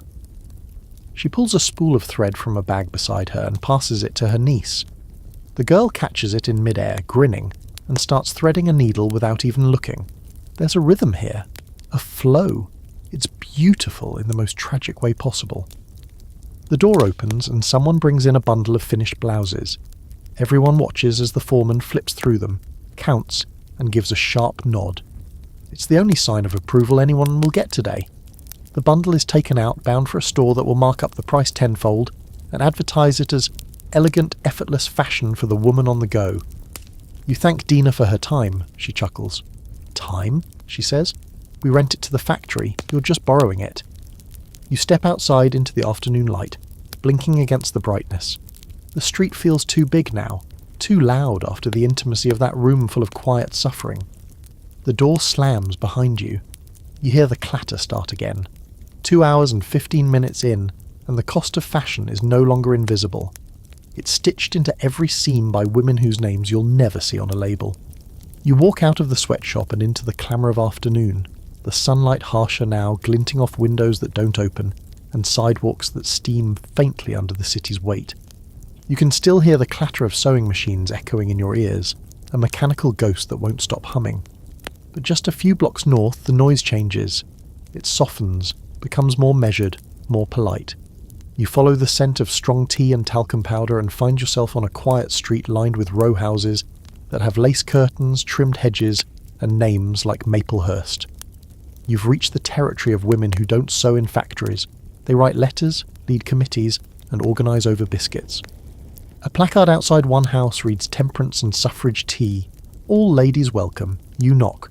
A maid with a tight bun, and an even tighter smile opens the door, gives you a look that says, "You're not a lady," then sighs and waves you in anyway. Inside, it's warm, floral, and aggressively civil. The parlour is filled with women, most of them middle-aged and dressed like they're expecting a garden to break out at any moment. Blouses with ruffled necklines, skirts that whisper with every step, and brooches that announce I vote with my eyebrows, and I disapprove of whiskey. The host, a woman named Mrs. Harriet Gladstone Witherspoon, triple-barrelled name naturally, greets you with a pinch of a smile and gestures toward the refreshment table. It's covered in mismatched teacups, plates of rock-hard scones, and tiny sandwiches so thin you suspect they've been shaved with a razor. A large porcelain teapot presides over the table like a judgmental aunt. "You're just in time," Mrs. Gladstone Witherspoon says. "We're discussing strategies." The word has a sparkle to it, as if they're about to declare war, which, in a way, they are. You take a seat in a chair that feels far too fragile for your weight, and listen as the conversation continues. One woman insists the movement must remain respectable. No protests, no shouting, certainly no arrest-worthy behaviour. Another counters with a sharp, "How do you think men got their power? They didn't knit their way into Congress." There's polite laughter. Then someone drops the word anarchist and the room tightens like a corset. A young woman in the corner, probably the only one under 30, sips her tea with the smirk of someone who's already been called dangerous by a minister. Her name is Florence, and she's the one everyone's not quite sure how to handle. Her gloves are black. Her boots are scuffed. She speaks when she wants to and doesn't apologise for it. She waves you over and offers you a seat on the settee beside her. "Are you here to support the cause?" she asks. "Or just here for the biscuits?" You shrug. "Fair," she says. "The biscuits are awful." Then she leans in and says, "Don't let the china fool you. Half these women are ready to burn the Constitution. They just don't know it yet." Across the room, a woman reads aloud from a newspaper clipping about a recent protest outside a saloon. Apparently it ended with a smashed barrel and someone being forcibly removed from a piano bench. There's a murmur of approval. Temperance and suffrage often marched hand in hand in this era. If men couldn't be trusted to give women the vote, they certainly couldn't be trusted with whiskey. Several women nod gravely. Here's your quirky fact. Some temperance groups of the 1880s used hatchets, actual, real ones, as part of their activism. They'd march into saloons and chop the bars to pieces. Carrie Nation, the movement's most infamous hatchet-wielding crusader, became a household name and a full-on marketing symbol. Because nothing says gentle reform like smashing a whiskey barrel in heels. Florence takes out a folded flyer and shows you a draft for an upcoming march. "Votes for women and bread for the poor," it says. She tells you the march will wind through downtown with banners, speeches, and possibly some shouting if Mrs. Witherspoon has the courage. You ask if she thinks anything will change. She smiles, but not kindly. Not unless we make them uncomfortable, and that's not going to happen with teacups. You glance around the room and realise something. This is a battlefield too, just quieter. Every teaspoon clink is a strategy. Every speech, every flyer, every whispered debate about whether to wear gloves during a protest. It's all part of the larger war. And for many of these women, this parlour is the closest they'll ever get to a podium. Someone passes around a petition. Florence signs it with a flourish, then hands it to you. It calls for voting rights, property protections for married women, and access to education. Reasonable things, basic things. Yet in this room, they feel radical. You sign your name. No one gasps, but a few eyebrows lift. Mrs. Gladstone Witherspoon rings a tiny silver bell, and the room quiets. She begins reading a letter from a suffrage chapter in Boston, a group that was nearly arrested for staging a rally in front of the mayor's house. Uncivil, she tuts. Then she glances at Florence. But perhaps necessary. You catch the shift. The room is changing. Old minds loosening their corset strings, if only a little. You wonder how many other rooms like this are simmering across the country, waiting to boil. Now for your scholarly debate. Were these upper and middle-class women the true face of the early feminist movement, or did they exclude working-class and non-white women from their vision of equality? Some argue these parlours laid the foundation for modern women's rights. Others insist they reinforced class divisions and racial boundaries in the name of civil progress. Both things can be true, and both things probably are. Tea ends with polite farewells. Florence hands you an extra flyer. Just in case you find a brick worth throwing, she says. Then she tips her hat and leaves before Mrs. Gladstone Witherspoon can remind her that public spitting is still unladylike. As you exit the parlour, the street feels louder again. The scones didn't satisfy you, but the fire in that room did. You get the sense that if the gentlemen of New York think they're safe behind their votes and cigars, they're not listening closely enough. There are cracks forming in the wallpaper. 2 hours and 20 minutes in, and the revolution isn't roaring. It's sipping tea. But trust me, it's about to throw the cup. You leave the parlour with the scent of stale scones still clinging to your coat, and Florence's flyer tucked into your pocket like a secret. The afternoon sun has started its descent, casting everything in, that flattering golden light that makes even soot-streaked bricks look poetic. But the city doesn't soften, it simply shifts gears. You follow the sound of music, something clunky and off-key, until you round a corner and land in the middle of a travelling medicine show. It's chaos with curtains. There's a cart that's been hastily transformed into a stage, complete with faded red bunting, and a hand-painted sign that reads, Dr. Lazarus B. Clemency's Marvellous Medicinals. There's a man in a purple coat standing on the platform, arms raised, voice booming with the confidence of someone who sold snake oil to a bishop. Ladies and gentlemen, today only, a tonic that cures cough, melancholy, warts, indigestion, and, if taken correctly, regret. A crowd has gathered, because of course they have. The city is full of people who need relief, answers, or at the very least a good distraction. Some are sceptical, others look desperate enough to believe. A boy beside you holds his mother's hand and points at a bottle on the cart, whispering, "Papa took that, remember?" She nods, tight-lipped. Behind the doctor, a woman in too much makeup and too little patience plays a banjo that's missing a string. Her rhythm is steady, her expression grim. Next to her, a chicken in a hat pecks at a tambourine. Don't ask. The chicken has its own routine, apparently. You watch as the good doctor uncorks a bottle and downs a swig himself, to prove it's safe. Then he throws his arms wide and says, "Not dead yet." The crowd laughs. Coins drop into a basket. He begins his pitch in earnest, spinning a tale about discovering the recipe in the mountains of Peru, guided by a one-eyed shaman and a talking bear. It's complete nonsense. It's also riveting.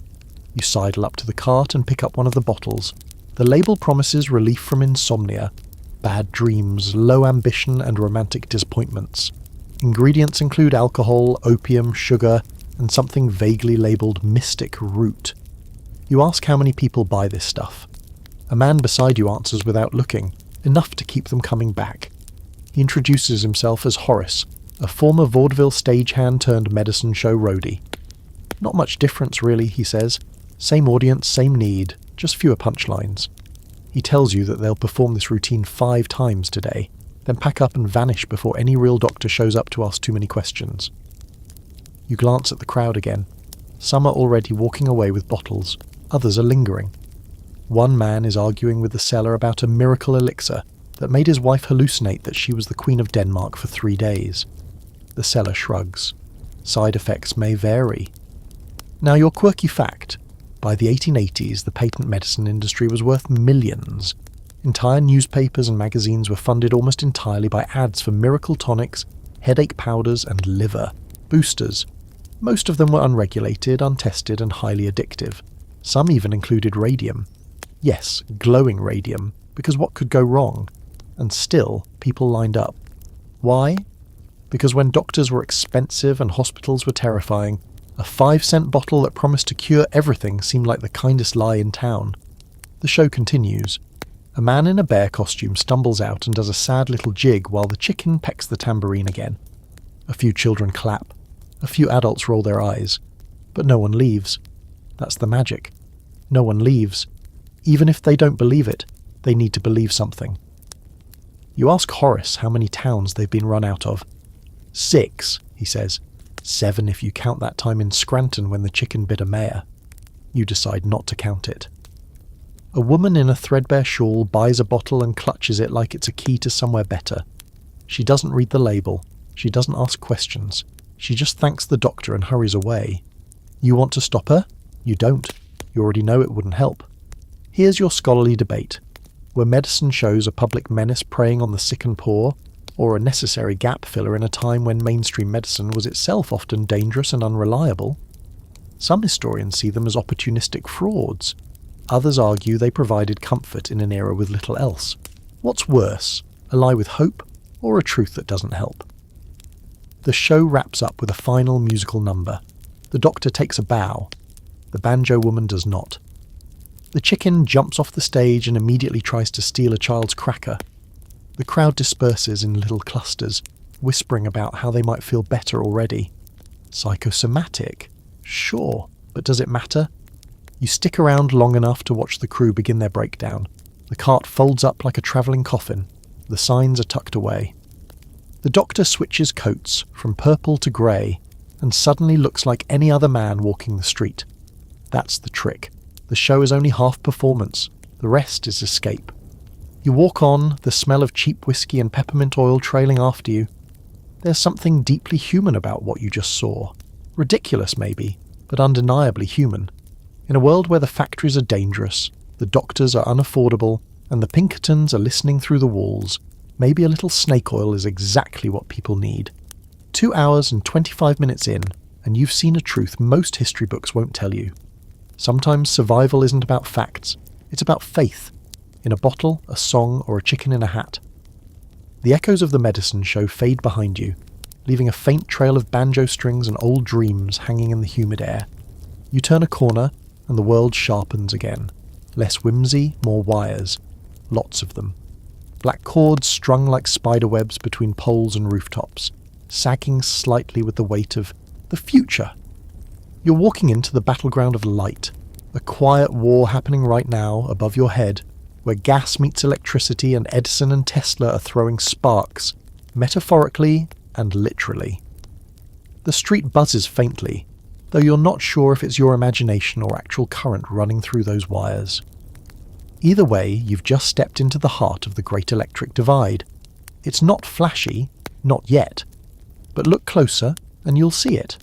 One building with gas lamps still flickering weakly in the windows, and right next to it, another glowing faintly with the sickly orange-white of incandescent bulbs. Like a city caught mid-blink.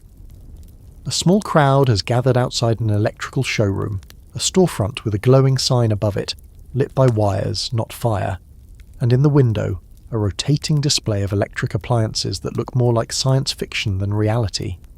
Fans, toasters, a vibratory therapeutic wand that is frankly suspiciously shaped. And then there's the bulb. Just a single, lit bulb hanging in the window like the star of the show. A young man in a vest and smudged wire-rimmed glasses stands just outside. passing out pamphlets titled Light Without Fire, The Future of Every Home. He hands you one, grinning. "We're with Edison," he says proudly. "No gas, no flames, no soot. Just clean current and peace of mind." You nod because it does seem magical. An entire room lit with the flip of a switch instead of a hiss and a match. But not everyone's convinced. A few feet away, another man mutters under his breath about foreigners meddling with the Lord's order. You ask what he means, and he sneers. "That Tesla fella, alternating current, it's unnatural, it jumps. What if it jumps into your body?" He hurries off before you can ask how gas explosions compare, and here's your quirky fact. During the height of the current wars, Edison's team actually staged public demonstrations electrocuting stray animals. Yes, animals, to show how dangerous Tesla's alternating current was. They even used it to kill an elephant in 1903. PR in the 19th century was a blood sport. You head inside the showroom, where a salesman immediately greets you like he's just been waiting his whole life for someone like you to walk in. He waves you toward a mock living room setup. Lamps, a phonograph, even an early electric fan whirring like a gentle tornado. "Safer than gas," he says. "Cleaner too, no more soot-stained wallpaper, and cheaper in the long run. Why, you could read all night without burning a single drop of kerosene." He says it like you've been reading by candle in a barn. You ask about installation. He winces. "Well, not cheap up front, and you'll need to rewire the whole place. But it's the future," he leans in.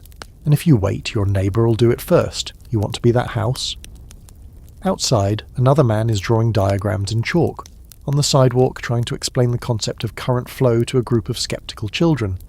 "Think of it like water," he says, "but deadly." He grins. They scatter. Another day, another science lesson gone sideways. You head down the block and find yourself outside a modest brick building with a sign that simply reads Edison Electric. Inside, engineers tinker with fuses, wires, and early light boards. A young woman with soot on her cheek passes you, carrying what looks like a light bulb the size of a grapefruit. "Too bright," she mutters. "Burned a spot into the floor." You let her pass. You ask one of the engineers what they're working on. He explains, too fast and too excited, that they're trying to make light more efficient, safer, and affordable. "We're not just changing homes," he says, "we're changing time." That's the part that gets you. Because once the sun no longer controls when the world goes to sleep, everything changes.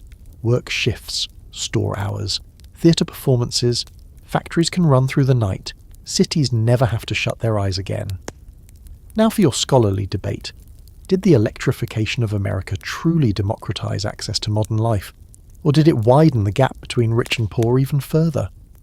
Sure, the bulb eventually reached every home, but at first it was a luxury, a status symbol.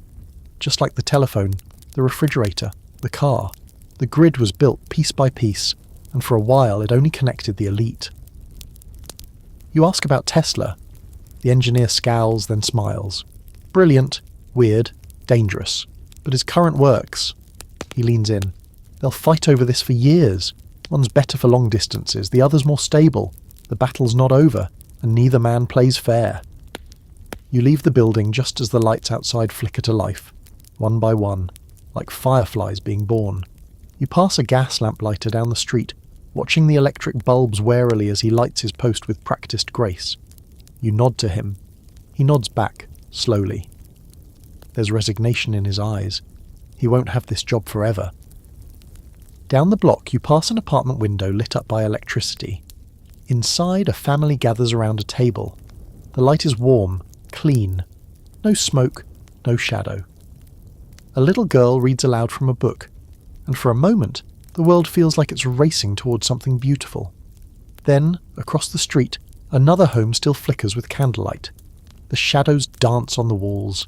Someone inside coughs. It's quieter, dimmer, but for now still cheaper. 2 hours and 30 minutes in, and the future isn't just coming, it's buzzing above your head, bright, humming, full of promises and wires that haven't yet been grounded. You don't get far before the headlines start shouting at you, literally. As you round the corner past a bakery and a cobbler's shop, the cry goes up, "Extra! Extra! War brewing in the Pacific!" followed closely by, "Scandal in the Senate!" and for good measure, "Murdered for her inheritance." The street suddenly becomes a theatre, and the cast, half a dozen boys in oversized caps and tattered shoes, each waving a copy of the day's paper like it's the gospel. You stop to buy one. A wiry kid with ink-smudged fingers eyes you suspiciously. You want the World or the Herald, he asks, as if it's a deeply personal decision. You pick the World mostly because he says it with more enthusiasm. He nods in approval. Good choice. That one's got the naked lady scandal. You don't ask for clarification. The paper's a chaotic mess. Massive headlines, 4 fonts, a handful of typos, and more drama per square inch than most modern soap operas. You've barely read 2 paragraphs before the boy who sold it to you grabs your sleeve and points across the street. There's where they print it, he says proudly. I help fold them sometimes. You want to see? You shrug. Why not? He leads you into a building that hums with life. The air smells like ink, hot metal, and sweat. You pass through a narrow hallway, then into the heart of the operation, the press room. It's a mechanical jungle. Massive steam presses thundering like industrial monsters, paper flying through rollers at speeds that make your head spin. The noise is deafening. It's not just printing, it's roaring. A man with rolled-up sleeves and a pencil behind his ear guides massive sheets of paper into the machine with one hand while eating a sandwich with the other. You spot boys working the folding stations, their motions quick, practiced, almost hypnotic. The kid beside you yells something, but the machines swallow his words. You nod like you understood. One of the printers waves you over. His name's Thomas, and he's been doing this since he was 12. It's not clean work, he shouts, but it's honest, unless you count the headlines. He laughs, then points to a stack of fresh editions. That one's a lie, he says. So's that one. That one might be true, but who's checking? You flip through a few. War in Samoa, corruption in the Navy, a haunted house in Queens, a steamboat robbery, a royal divorce.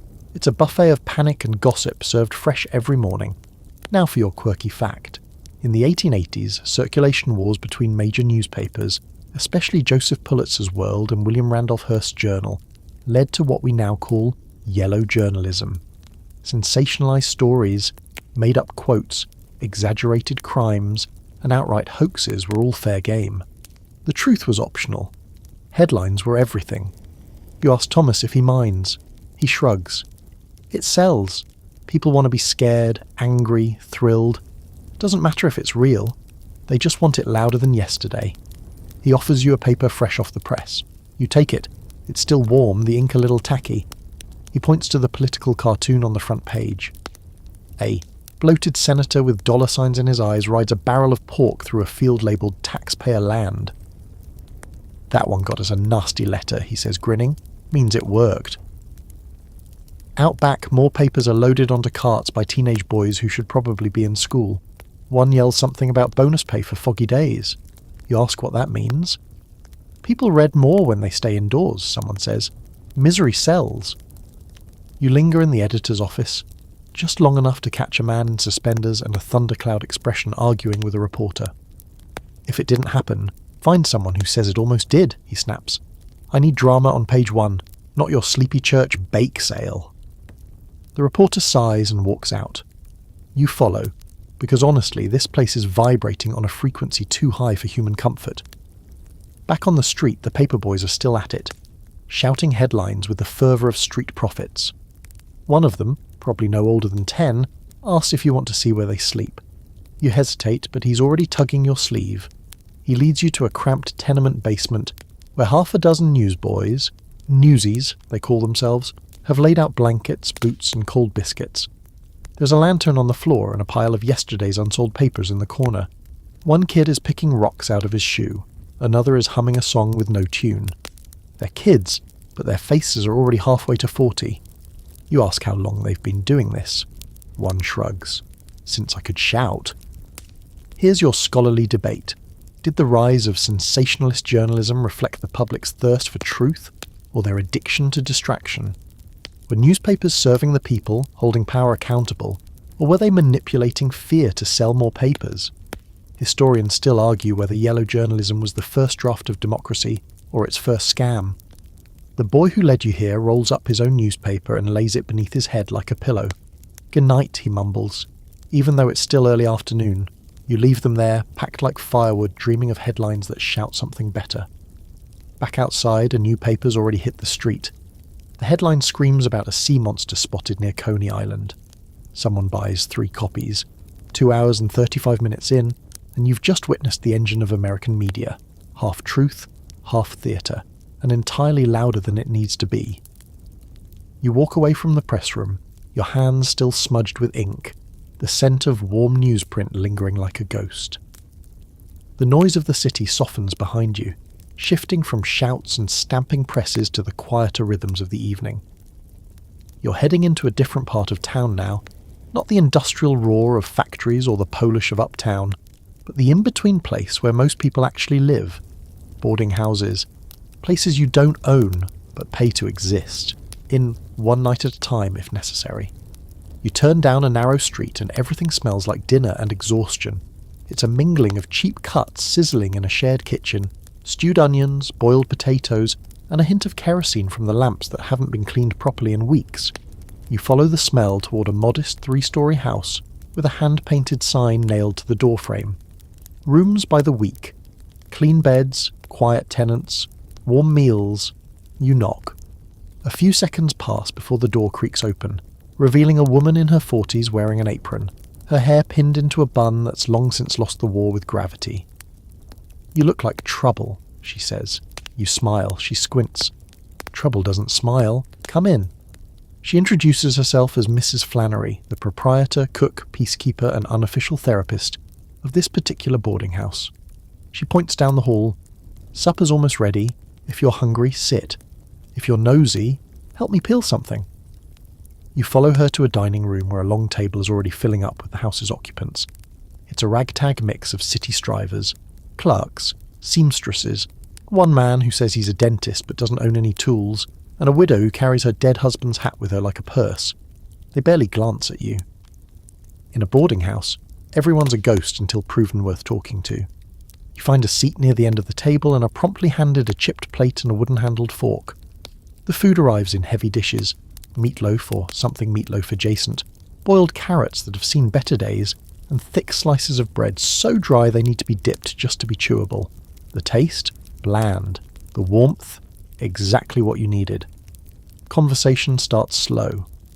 A young man talks about getting passed over for a promotion at the shipping company where he works. A woman next to him nods sympathetically, then mutters, "Better passed over than passed out." She gestures to the man 2 seats down, who's snoring quietly over his carrots. Someone passes around a jug of weak beer.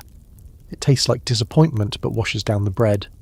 Someone else lights a pipe, and within minutes the room smells like cherry tobacco and sweat. You listen, mostly. You learn more that way. The widow tells a story about her husband fighting in the war.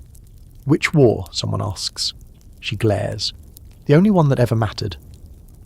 The room falls respectfully silent.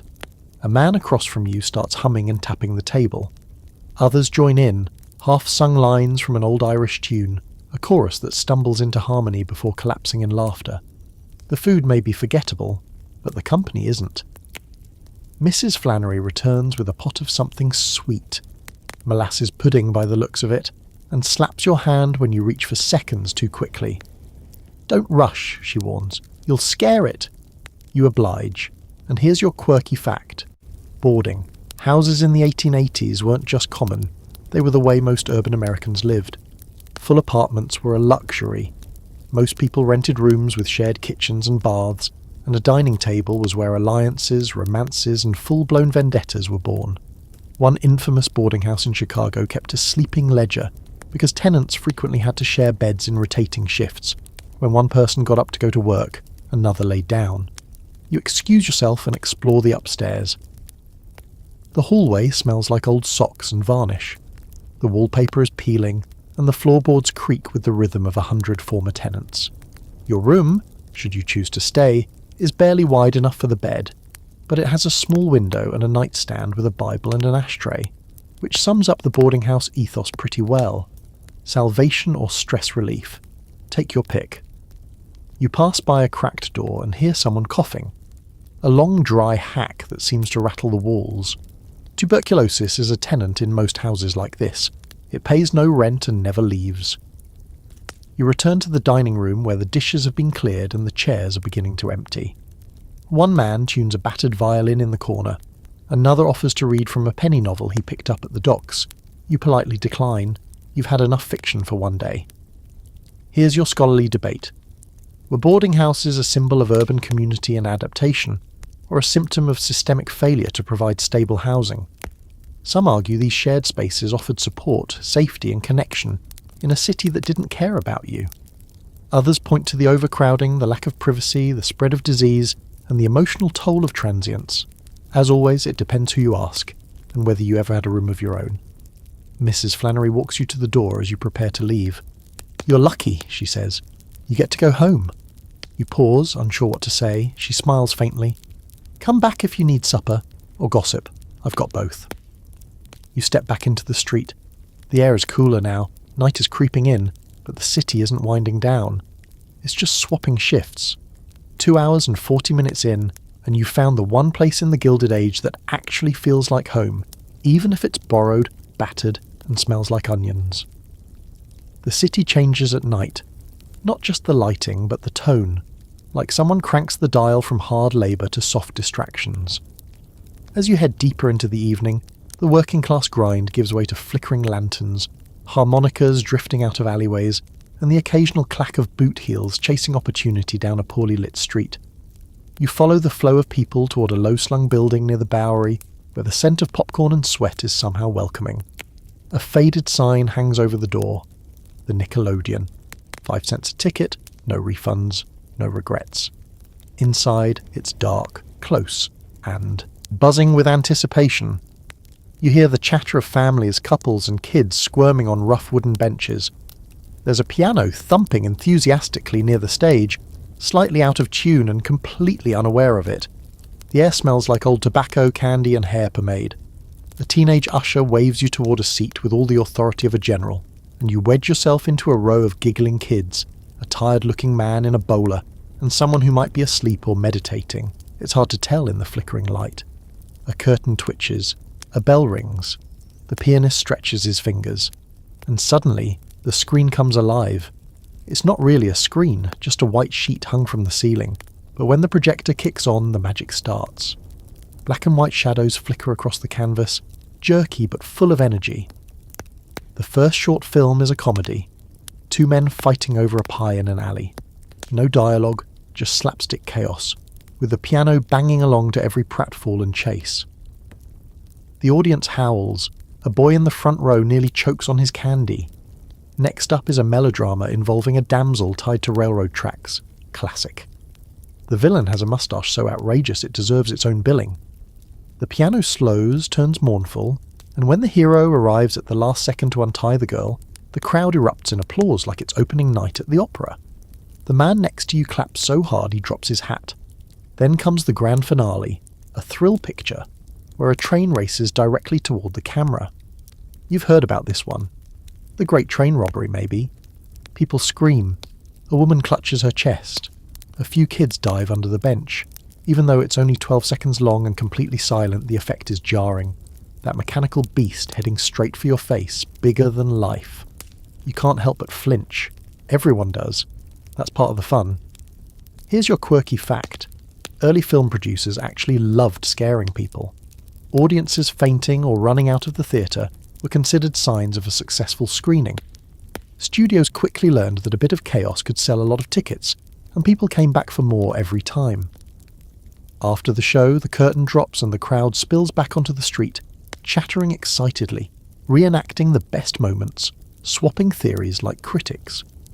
I swear the villain was the same guy as in the pie fight, one boy insists. A girl tells her friend she wants to be an actress and live in a mansion. Her friend says she wants to be the one making the pie. You stick around a little longer. The projector operator, a thin man with ash on his cuffs, invites you behind the curtain. The machine is loud, clunky, and dangerously hot, powered by oil and enthusiasm. She's temperamental, he says, patting it fondly. But when she runs right, you could convince a man the moon was falling. He tells you the films are rented by the foot. Each reel comes with vague instructions and a hope it won't snap mid-show. Some nights it does. They splice what they can. The audience forgives the chaos. People don't come here for truth, he says. They come here for escape. You nod. That makes sense. For 5 cents, you can be somewhere else. Anywhere else. A battlefield. A ballroom. A desert. A dream. In a city that squeezes people all day long, this is the only place where they sit still and laugh. Now, for your scholarly debate. Were Nickelodeons the birth of mass entertainment and democratic culture, or just a tool for distraction that numbed the working class into passive consumers? Some argue they offered affordable art and fantasy to people who'd never afford an opera ticket. Others say they trained people to look at shadows on a wall and forget what the real world looked like. The projector sputters once more before going quiet. The pianist puts on his coat and lights a cigarette with the casual fatigue of a man who's played the same tune 3 times tonight and once during lunch. The usher sweeps popcorn into a pile with a broom that's lost most of its bristles. Everyone's moving in slow motion now. You realise that for all the noise, the Nickelodeon is a sacred space, one of the few places where nobody's asking you to work, protest, pay rent, or prove anything. Back outside, the street is alive again. Couples walk arm in arm recounting the train scene. A kid does a pratfall in the gutter for tips. You see an old man telling a child that his first movie was just horses walking, and he still talks about it like it was magic. Maybe it was. You glance back at the building, plain, narrow, nondescript. Tomorrow someone might walk past it and never know what happened inside. But tonight, a train came through the wall, a pie flew into a man's face, and for a brief, flickering moment, nobody in that room was poor. 2 hours and 45 minutes in, and the Gilded Age has finally handed you a gift that costs almost nothing and gives you something back. Wonder. The streets are darker now, though dark is a relative term in a city that burns its own ambition for light. Gas lamps hiss from iron posts. Electric bulbs flicker uncertainly above storefronts. The moon peeks through a thin veil of soot. You follow a flow of people moving in the same direction, drawn by sound, fiddles, laughter, and the telltale clink of glass. You're entering nightlife territory, but not the velvet rope kind. This is the saloon district, where stories get louder and memories get hazier. The first place you pass is already bursting at the seams. Music spills from the doors, along with the sour perfume of sweat, beer, and wood smoke. You push your way inside and step into pure Gilded Age chaos. A crowded, low-ceilinged room packed with men in bowler hats, suspenders, and red faces. A barkeep slings mugs down a wet counter with the precision of a street magician. The floor is sticky, the air is thick. There's a fight happening in one corner, probably over nothing, but no one seems all that concerned. You don't order a drink so much as receive one. A glass of something brown and uncertain is pushed into your hand by a passing stranger who grins like he's already forgotten why. You take a cautious sip. It tastes like regret and burnt oak, which probably means it's decent. A man at the bar starts telling a story about his third wife, or maybe it's his second. It doesn't matter. None of them liked his singing. Someone else tries to stand on a table to dance, slips, and is caught mid-air by a man who immediately insists, "I meant to do that." Behind them, a fiddler saws at his instrument with manic joy while a woman in a feathered hat claps the beat with a pair of empty shot glasses. You strike up a conversation with a man named Bill, who works in a factory by day and drinks like it's a second shift. He's got thick hands and soft eyes. Tells you he once tried to start a union but backed off when the Pinkertons started showing up at his door. Not scared, he insists. Just busy. He laughs too hard at that, then drains his drink. You ask what he's doing here tonight. Same thing everyone's doing, he says, trying not to remember the morning. That about sums it up. Here's your quirky fact. In 1880s America, there were over 100,000 saloons across the country, one for every 300 citizens. In some cities, especially in immigrant neighbourhoods, they outnumbered schools, churches and libraries combined. These weren't just drinking spots. They were political hubs, job boards, gossip centres, and places to warm up when your room didn't have heat. You drift toward a quieter corner where a group of older men is playing cards. One of them is cheating. Everyone knows it. No one cares. They're playing for nothing but pride, and nobody's got enough left of that to risk a fight. You watch for a while, then slip outside into the night air, which tastes marginally better than what was in your glass. Across the street, another saloon advertises "Live Entertainment" in blocky paint. You wander over. This one's different. Calmer. piano in the corner plays something slow and sad. A woman sings from the small stage, her voice low and smoky. She's not young, and that makes her song hit harder. The audience listens, some with open eyes, some with closed ones, all of them quiet. You sit in the back and let the music settle into your ribs. The song is about a lover who never came back from the war, but it might also be about a job that vanished or a hope that shriveled on the vine. Either way, it lands. Now for your scholarly debate. Were saloons corrupt dens of vice, as temperance advocates claimed, or vital gathering places for the working class? Some historians argue that saloons drained wages, encouraged violence, and eroded families. Others counter that they were community centres, one of the few places where immigrants and labourers could share news, organise politically, and forget, just for a little while, how hard survival actually was. You notice a chalkboard near the bar listing upcoming acts. A magician on Thursday, a one-man Shakespeare show next Monday, and something called the Mechanical Banjo Experience, which you're absolutely not missing if you're still here. The singer finishes her set and the crowd offers gentle applause. A few men tip their hats. She nods once, leaves the stage and lights a cigarette like it's the only part of the performance she actually enjoyed. You get the sense she's sung that same song 1,000 times, and will do it 1,000 more. Not for fame or praise, but because it's the only thing that makes her feel human in a city that rarely does. You finish your drink. This one tasted slightly more like molasses, and slightly less like engine grease. Progress. Outside again, the streets are starting to thin. You hear laughter in the distance, the faint clatter of the hooves, and someone whistling a tune from the Nickelodeon. It's the train song. You smile. 2 boys run past you, chasing a dog that clearly doesn't belong to either of them. A man leans against a lamppost trying to light a cigar with shaking hands. A couple argues in hushed tones on the steps of a boarding house. Behind all of it, the city keeps pulsing, steady and wide awake. 2 hours and 50 minutes in, and you've learned what Gilded Age nightlife is really for. Not glamour, not escape. Just a brief flickering chance to feel like the weight of the day isn't the only thing you're carrying. You're getting used to the rhythm of this place, how the city inhales and exhales across the hours, never really resting, just shifting tone. Now, just past midnight, the streets have quieted in that strange way cities do when respectable people are tucked into bed, and everyone still awake is either working, running, or trying to disappear. You drift toward the edge of the warehouse district, where the gas lamps thin out and the fog from the river rolls in like a second skin. The buildings here are hulking shapes in the dark, all brick and rusted signage and crooked windows. Somewhere in the distance you hear the creak of a ship's rigging and the low moan of a tugboat. Closer by, the clang of metal echoes out from one of the still-lit buildings, the graveyard shift. You step toward it, drawn by the light and noise, and find yourself staring into the mouth of a late-night ironworks. Even now, in the black hours of the morning, the furnace glows like an open wound. Men inside move like shadows, swinging hammers, feeding coal, hauling parts with a weariness that doesn't get mentioned in newspapers or textbooks. No one greets you. No one even pauses to glance up. In here you are invisible, and everyone's too tired to be curious. The air smells like smoke, sweat, and scorched metal. It's hot, claustrophobic. You wipe your face, and it comes away damp with grime you didn't know you were collecting. Sparks fly as someone pounds a glowing hunk of iron into shape. Shaping what exactly? A rail?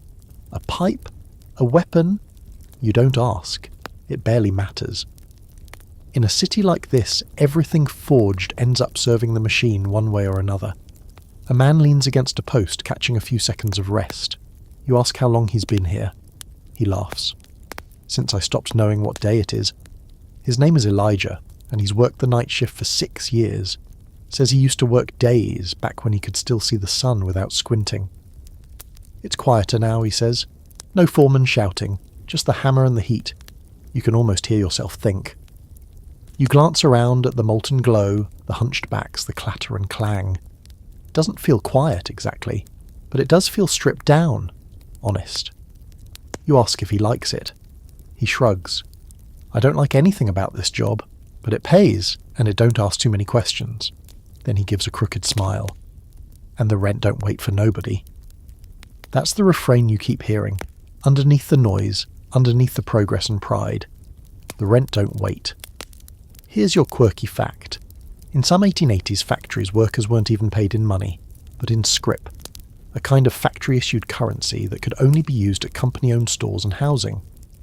It created a closed-loop system where workers were never truly free. The phrase, "I owe my soul to the company store," wasn't just poetic. It was painfully literal. You watch Elijah return to the line, hauling iron with the rhythm of someone who's stopped feeling the weight of it. The rest of the crew looks the same, numb, precise, swallowed by the machinery of industry.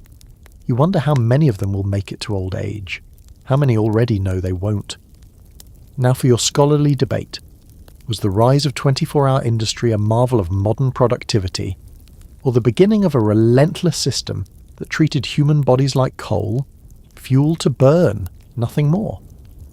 Historians argue that the graveyard shift, born in this era, allowed for unprecedented economic growth. But it also marked the start of a culture where rest was weakness, and fatigue was just part of the job description. You step back from the blast furnace, the heat pushing at your chest like a living thing. There's beauty in it, strange as that sounds, the rawness of it, the shape from fire quality that feels almost ancient.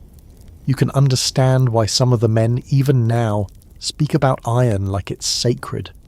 Outside again, the air feels cold in contrast.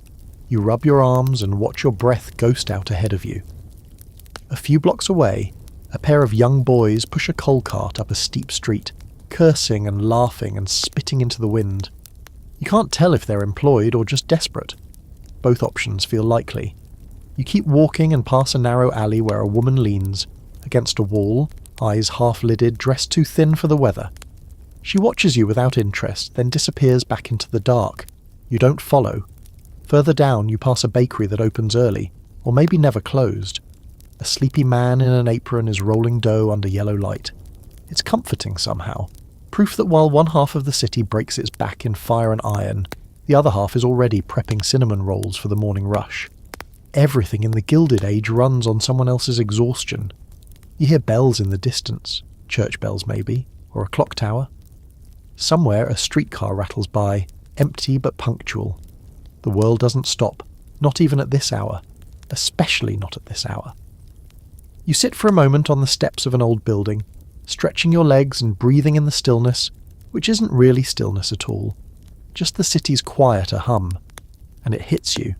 All this labour, all this motion, all these tired hands and sleepless bodies, they're not just building factories and bridges, they're building expectations. The expectation that everything be available, immediate, constant. A city that never sleeps isn't a boast. It's a warning. 2 hours and 55 minutes in, and you've seen the real machinery of progress. Not just steel and steam, but muscle, grit, and hours that never end. The sky begins to lighten, just barely. A thin grey whisper peeling back the edge of night. It's not sunrise yet, but the city is already shifting again. You can feel it, like a slow, massive animal rolling over in its sleep.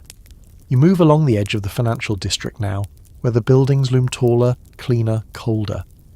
The streets are less crowded, but somehow more tense, like the air itself is holding its breath, waiting for the men in tailored suits to arrive and start pretending the day belongs to them.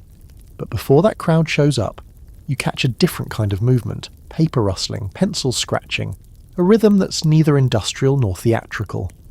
You follow it into a side alley and up a narrow staircase to a windowed room above a print shop. Inside is a scene both quiet and electrified. A half-dozen people, men and women, hunched over desks, surrounded by stacks of pamphlets, ink-stained fingers, and mugs of coffee so strong it could take rust off a horseshoe. You've wandered into a radical newspaper office. The paper is called The People's Voice, handwritten on a banner hanging crookedly across one wall. Someone's typing furiously on a Remington machine, the keys clacking out letters like bullets. Someone else is sketching a political cartoon, something involving a capitalist being devoured by his own top hat. It's weirdly beautiful. The editor, a man with a wild beard and eyes like a thunderstorm, looks up and says, "You here to help or just snoop?" You offer a shrug that leans toward curiosity. He grins. "Snoop it is. Sit down. Just don't get in the way." You find a chair and listen. They're arguing about a headline. The bosses bleed us dry as the front runner, though one woman insists it's too soft. She prefers something with blood in it, ideally twice. They eventually compromise on the bosses bleed our bones, which everyone agrees is the perfect balance of rage and poetry. The energy in the room is wild and wired. No one here's making a dime. Some are here on borrowed time, ditched factory shifts, snuck away from their jobs as clerks, tailors and schoolteachers, and yet they work with the intensity of people who know that words, when sharpened right, can cut deeper than swords. Here's your quirky fact. Radical papers like this one were everywhere in the 1880s. Hundreds of them printed in English, German, Yiddish, Italian, Polish and more. Some were anarchist, some socialist, some just furious. Many were illegal. All of them were passionate. And many editors ended up arrested, beaten or quietly disappeared for publishing inconvenient truths. You watch as a young woman, barely 20, reads aloud a piece she's written about the recent tenement fire on Delancey Street. The landlord blames the stove, she says, but the tenants blame the landlord and so do I.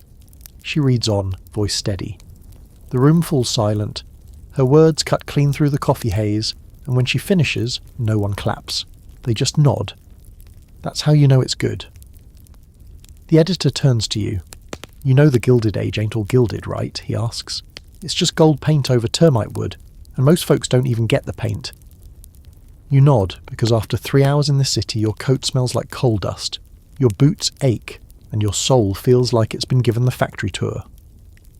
Now for your scholarly debate. Did the radical press help build a more democratic society by giving voice to the voiceless? Or did it just stir discontent without offering real solutions? Some historians argue that these papers laid the groundwork for labour laws, women's suffrage and civil rights. Others claim they were echo chambers. Passionate, yes, but impractical. One thing's for sure, they were necessary. Because when the official record skips the suffering, someone's got to scribble in the margins. The editor hands you a freshly printed pamphlet. It's titled "To Eat is to Revolt. The Case for Lunch Hour Strikes." You're not entirely sure if it's satire or a manifesto. Probably both. He leans in and whispers, "They can take your job. They can take your bed. But they can't take your voice. Unless you let them." As the sky shifts from slate to ash to something approaching daylight, the office grows tense. People begin tucking papers into coats, stuffing bundles into sacks. It's time to hit the streets, before the police hit back.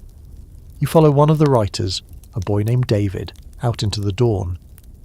He walks fast, folding papers in tight thirds and sliding them, under doors, onto stoops, into the hands of milkmen. "We print 1,000, he says, "and if 50 get read, we've done something. If one gets remembered, we've won." The street vendors are starting to set up. Fruit carts, hot corn sellers, cigar boys. David nods to each, slipping them copies. One older vendor tucks a pamphlet into a Bible. Another shoves it into his apron pocket like it might catch fire. David doesn't care. "We plant sparks," he says. "Let the wind do the rest." You leave him on the corner of 5th and Broad, whistling a worker's song under his breath as he disappears into the fog. 3 hours in, and the Gilded Age isn't just factories and fortunes. It's ideas. It's ink. It's people who believe that if they write hard enough, loud enough, maybe they'll be heard through all the noise. Maybe not today, but maybe soon. The sun finally breaches the rooftops, reluctant, hazy, pushing through a curtain of smoke and morning steam. It's not a grand sunrise, more like the city just remembered it was supposed to turn the lights on. You blink into the soft gold light as shopkeepers start rolling up their grates and brushing the stoops clean of last night's dust and disappointment. A fresh shift of the city's soul begins. You find yourself drifting into the garment district, where entire blocks seem built from buttons, thread and worry. The sidewalks are already busy, lined with delivery boys wheeling bolts of cloth and seamstresses, hurrying to jobs that expect them 50 minutes ago. The storefronts are crowded with mannequins in starched collars, corsets strung so tight they look more like traps than clothes. One display shows a sign that reads, "Imported Parisian Styles," just 25 cents a look.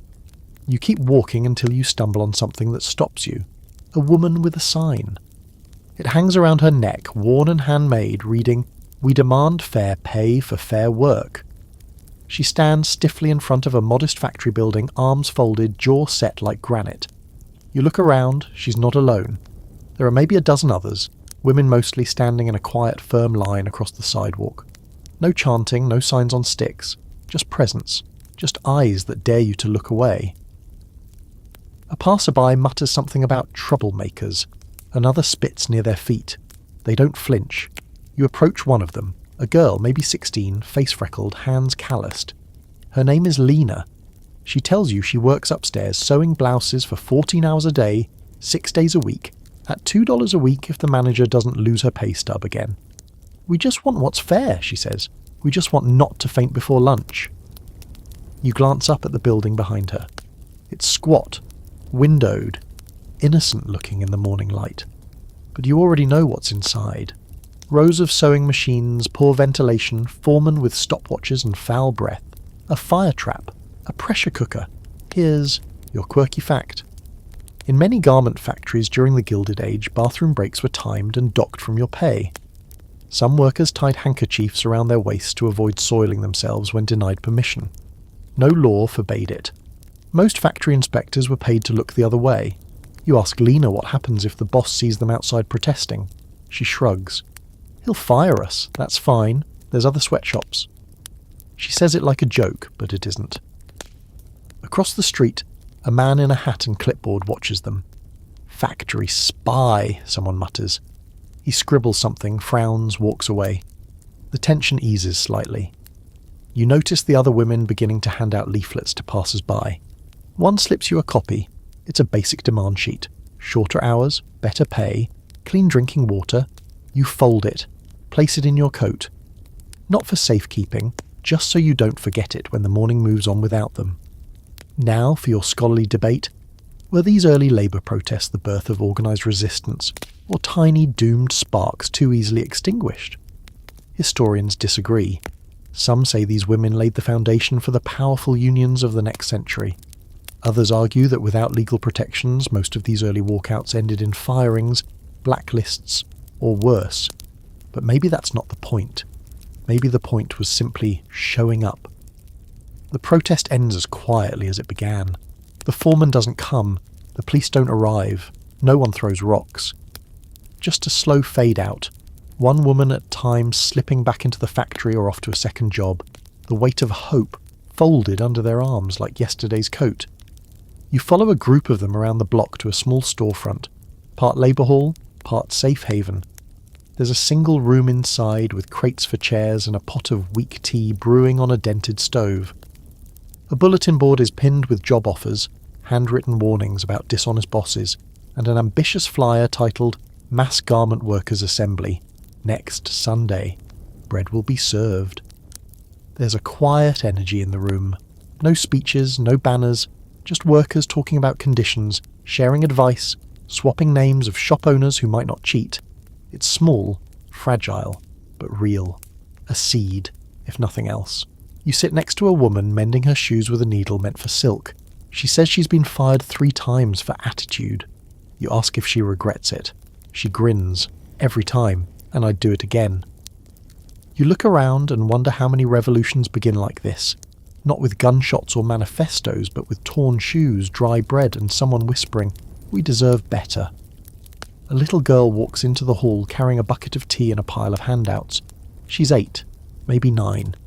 She's not supposed to be working, you think, but then again, neither is she supposed to be hungry. She hands you a flyer. It reads, "Don't just stitch the future, sew it for yourselves." 3 hours and 5 minutes in, and the Gilded Age keeps trying to dazzle you with gold.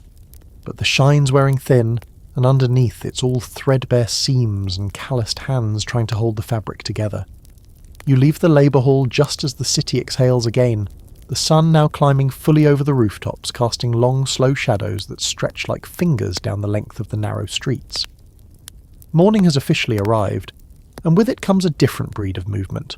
Stiffer, more organised, men in fresh collars and pressed coats, walking quickly and looking like they've already decided how much money they're going to make today. A young boy sweeps the front steps of a cigar store with a concentration that belongs to someone twice his age. The city's machine is cranking back to life. the clang of ambition echoing on every surface. You're heading uptown now, toward a different kind of world entirely, one where the grime and soot of the Gilded Age give way to cleaner streets and polished brass door handles. But before you can even reach the respectable blocks, something pulls you sideways. A small group is gathered near a building with flaking white paint and a crooked iron fence out front. A sign above the door reads, City Coroner's Office, 13th Precinct. The people out front aren't shouting or protesting, they're just waiting, silent, hunched, tired in a way that makes the air feel heavier. You almost walk past, but the door swings open and a man steps out, wiping his hands on a cloth that used to be white. He glances around, mutters something under his breath, and catches your eye. "You lost?" he asks. "You're not exactly, but you nod anyway." "Come on," he says, jerking his thumb inside. "I could use another set of eyes, just don't touch anything." You follow him in through the door, and the air changes instantly. Cooler for one. Still. Smelling of bleach, pipe smoke, and something faintly metallic underneath. The hallway is narrow, lit by a flickering gas lamp and a skylight with too much grime to be helpful. The walls are lined with clipboards, maps of the district, and a few wanted posters that look like they were drawn by someone who had never seen a face before. "Name's Riley," he says, as he leads you down a short corridor. "Coroner, City gave me a badge and a basement. Thought that'd be enough." He stops at a heavy door and opens it without ceremony. The room beyond is tiled, dim, and unmistakably what it is. A morgue. You weren't expecting this, not this morning. But then again, nothing about this city arrives on schedule, except maybe death. Riley pulls back a sheet to reveal a young man. No more than 20. Thin. Pale. A bruise on his temple. "Pulled from the river last night," he says. "Pockets full of rocks. Might have been a suicide, or someone helped." He says it like he's ordering lunch. You ask what happens next. "I write a report. Maybe an article gets printed. Maybe no one claims him, and we plant him with the rest. Either way, someone gets paid." He gestures to the room. "Everything in here's political, even the dead." Here's your quirky fact. In Gilded Age cities, morgues were often visited by the public, not just for identification, but for entertainment. Newspapers sometimes printed morgue schedules so people could come see the latest John Doe's, often with their children in tow. Nothing like a day at the river followed by a stop at the coroner's. Riley moves to another body, an older woman, dressed neatly, hair pinned up. No signs of trauma. Heart, maybe, or poison, or heartbreak. They all look the same after 12 hours. You glance around the room, more covered shapes. Some long, some heartbreakingly small, each with a story no one's telling. He takes you over to his desk in the corner, stacked with reports, ledgers, and 2 whiskey bottles. One full, one not. "You want to know the real city?" he asks. "Come here, this is where the lies stop." He opens a drawer and pulls out a handful of items. Buttons, a locket, a cracked pocket watch. Things they left behind. Things nobody ever comes for. You ask how he stands it. The death, the silence, the forgetting. He lights a pipe and stares at the ceiling like it owes him rent. "Somebody's got to look," he says. "Might as well be me." Now for your scholarly debate. Were city morgues in this era a step toward modern forensic science, or just warehouses for the nameless poor? Some historians say the coroner system helped bring order and accountability to urban death. Others argue it was underfunded, corrupt, and often used to cover up police violence and workplace accidents. Either way, it was a system that reflected the city's priorities and its indifference. Riley shows you the logbook, a massive thing with careful handwriting and small, merciless details, names when available, guesses when not, notes in the margins that say things like injuries inconsistent with story, and probable cause, neglect. He slams it shut with a sigh. Some days I think the book's the only one paying attention. You leave the morgue behind with the sense that something there is going to follow you. Maybe not a ghost exactly, but a weight, a knowing. You can't unsee what's been catalogued down there. Not just the bodies, but the reasons they ended up in that cold room. Poverty, violence, accident, despair, and the thin wall of bureaucracy separating their stories from oblivion. Outside again, the sun feels different. Too bright. Like it's shining on things best left covered. You pass the group still gathered out front. One woman wipes her eyes. Another leans heavily against the fence. No one speaks. No one has to. 3 hours and 10 minutes in, and the Gilded Age is still dazzling at the top. But underneath, it's nothing but ledgers, loss, and cold reports no one wants to read. You leave the coroner's office with a strange quiet in your chest. The kind that doesn't feel like peace. It feels like someone just pulled the curtain back on the world, and you wish they hadn't. But the city doesn't slow down for grief. It doesn't even pause for breath. You walk on, feet sore, mind full, half expecting something else to hit you in the gut, and it does, but not in the way you expect. Around the next corner you notice something odd. A small line of people, well-dressed people, outside a brownstone with ivy climbing the walls and a polished brass knocker that glints in the morning light. A sign near the door reads, "Private Circle, 1 night only, admission by invitation." Someone at the back of the line looks you up and down and mutters, "Medium's good," says things she can't possibly know. You don't really intend to go in, but someone hands you a folded card with your name on it, which makes no sense at all, because no one asked your name. You hesitate, and then the door opens. A man in a long black coat ushers the group inside. "Please refrain from unnecessary questions," he says smoothly. "The spirit world doesn't like to be interrogated." You enter a softly lit parlour, all velvet curtains, lace tablecloths, and faint hints of sandalwood smoke. A half-dozen chairs are arranged in a circle, already occupied by a curious mix. A stern woman clutching a small silver cross, a man with round spectacles and a Harvard pin, 2 elderly sisters holding gloved hands, and an anxious young man who looks like he's trying to believe in something, anything, hard enough to make it true. At the centre of it all is a table, draped in embroidered cloth, with a crystal orb and a few dusty candles. Then she enters, the medium. She's younger than you expected. Hair swept up, eyes sharp and scanning. Her voice is low, almost too calm. "We're here to listen," she says, to them. Her hands don't move, her eyes don't close. She just breathes slow and deep, and the room follows her lead. What follows next is complicated. She calls out names, places, events. Some miss wildly, others land like punches. One woman gasps, another cries. The Harvard man furiously takes notes.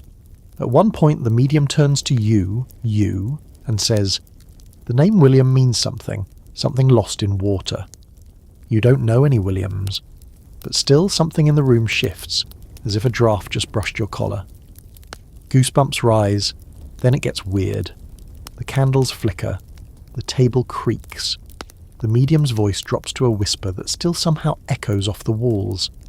The sisters clasp each other tighter. The Harvard man stares wide-eyed. You don't know whether it's stagecraft or hysteria, or something else entirely, but for a moment the entire room is spellbound. Then it ends, quietly, no grand reveal, no ghosts flinging furniture, just silence. And a medium who looks 10 years older than when she started. Here's your quirky fact. In the 1880s, spiritualism was wildly popular, especially among middle-class women and the recently bereaved. Seances were as common as dinner parties. Famous figures like Mary Todd Lincoln and even some early industrialists were known to seek out mediums to contact dead spouses or children. Some saw it as healing, others saw it as hope wrapped in theatre. After the séance you linger in the hallway, listening to whispered reactions. "That was real," someone says. "She knew my father's birthmark," says another. "She looked at me like she knew." You hear skepticism too. "She's a fraud. Clever, but a fraud." The flickering was gas pressure. The table creaked because it's old. You slip away before anyone can ask your opinion. The truth is you're not sure what just happened. You're not even sure it matters. Because sometimes the need to believe outweighs the actual belief. And in this city, in this era, belief is one of the few things still offered for free. Now for your scholarly debate. Was spiritualism a coping mechanism in an age of industrial death and sudden loss? Or was it a calculated con exploiting vulnerable people? Historians are split. Some argue it gave women a powerful voice in a male-dominated world. Mediums were often female, commanding rooms that otherwise ignored them. Others say it was pure snake oil, with table-rapping charlatans cashing in on grief. Outside, you catch up with the Harvard man. Turns out he's not just a believer, he's a researcher. "I'm not trying to contact anyone," he explains. "I'm trying to prove whether there is anything to contact." He's working on a paper. "The mind beyond the mind," he calls it. Says he's interviewed over 100 mediums, half are frauds, a quarter are deluded, the rest. "I don't know," he admits, "but I've seen things I can't explain, and the unexplained is where all the good questions live." You leave him standing at the curb, scribbling in a notebook as a carriage nearly clips his heel. He doesn't notice. His head's still half in the séance. You walk a few blocks in silence, the city noise creeping back into your awareness. Streetcars rumbling, bells clanging, someone shouting about fresh oysters, and someone else preaching about eternal damnation. The world is full again. No spirits, just sounds. But you feel altered. Not haunted exactly. Just aware of how much not knowing shapes everything. The city's built on facts, sure, on ledgers, contracts, steel. But it's also built on whispers, on questions no one can answer, on people trying to hear voices they've lost in a place that never stops shouting. 3 hours and 15 minutes in, and the Gilded Age is no longer just smoke and sweat and struggle. It's also mystery, grief, and a room full of people willing to pay for the chance to believe in something more than soot. The city is golden now, not metaphorically, not this time, but literally. The sun hits the rooftops just right, setting the soot-stained brick and crumbling limestone aglow in a brief, deceptive shimmer. It's the kind of light that lies to you, the kind that makes even a slum look like a postcard for a moment. You've been here for over 3 hours now, and you're starting to feel it.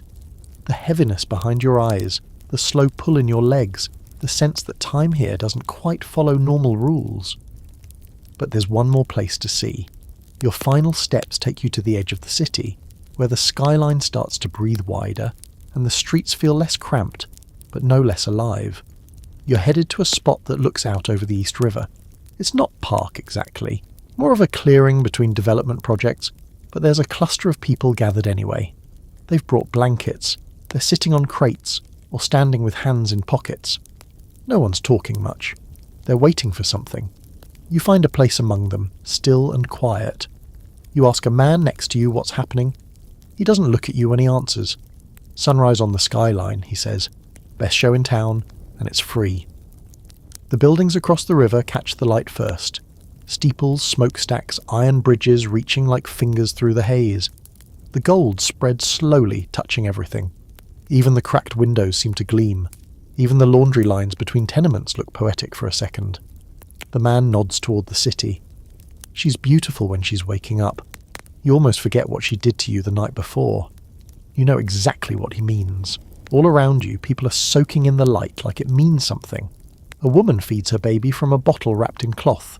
A boy tosses pebbles into the water, each splash catching a shard of sunlight. An old man with no shoes closes his eyes and smiles like the light is warming something deeper than skin. And here's your quirky fact. New Yorkers in the 1880s didn't have weather apps or alarms.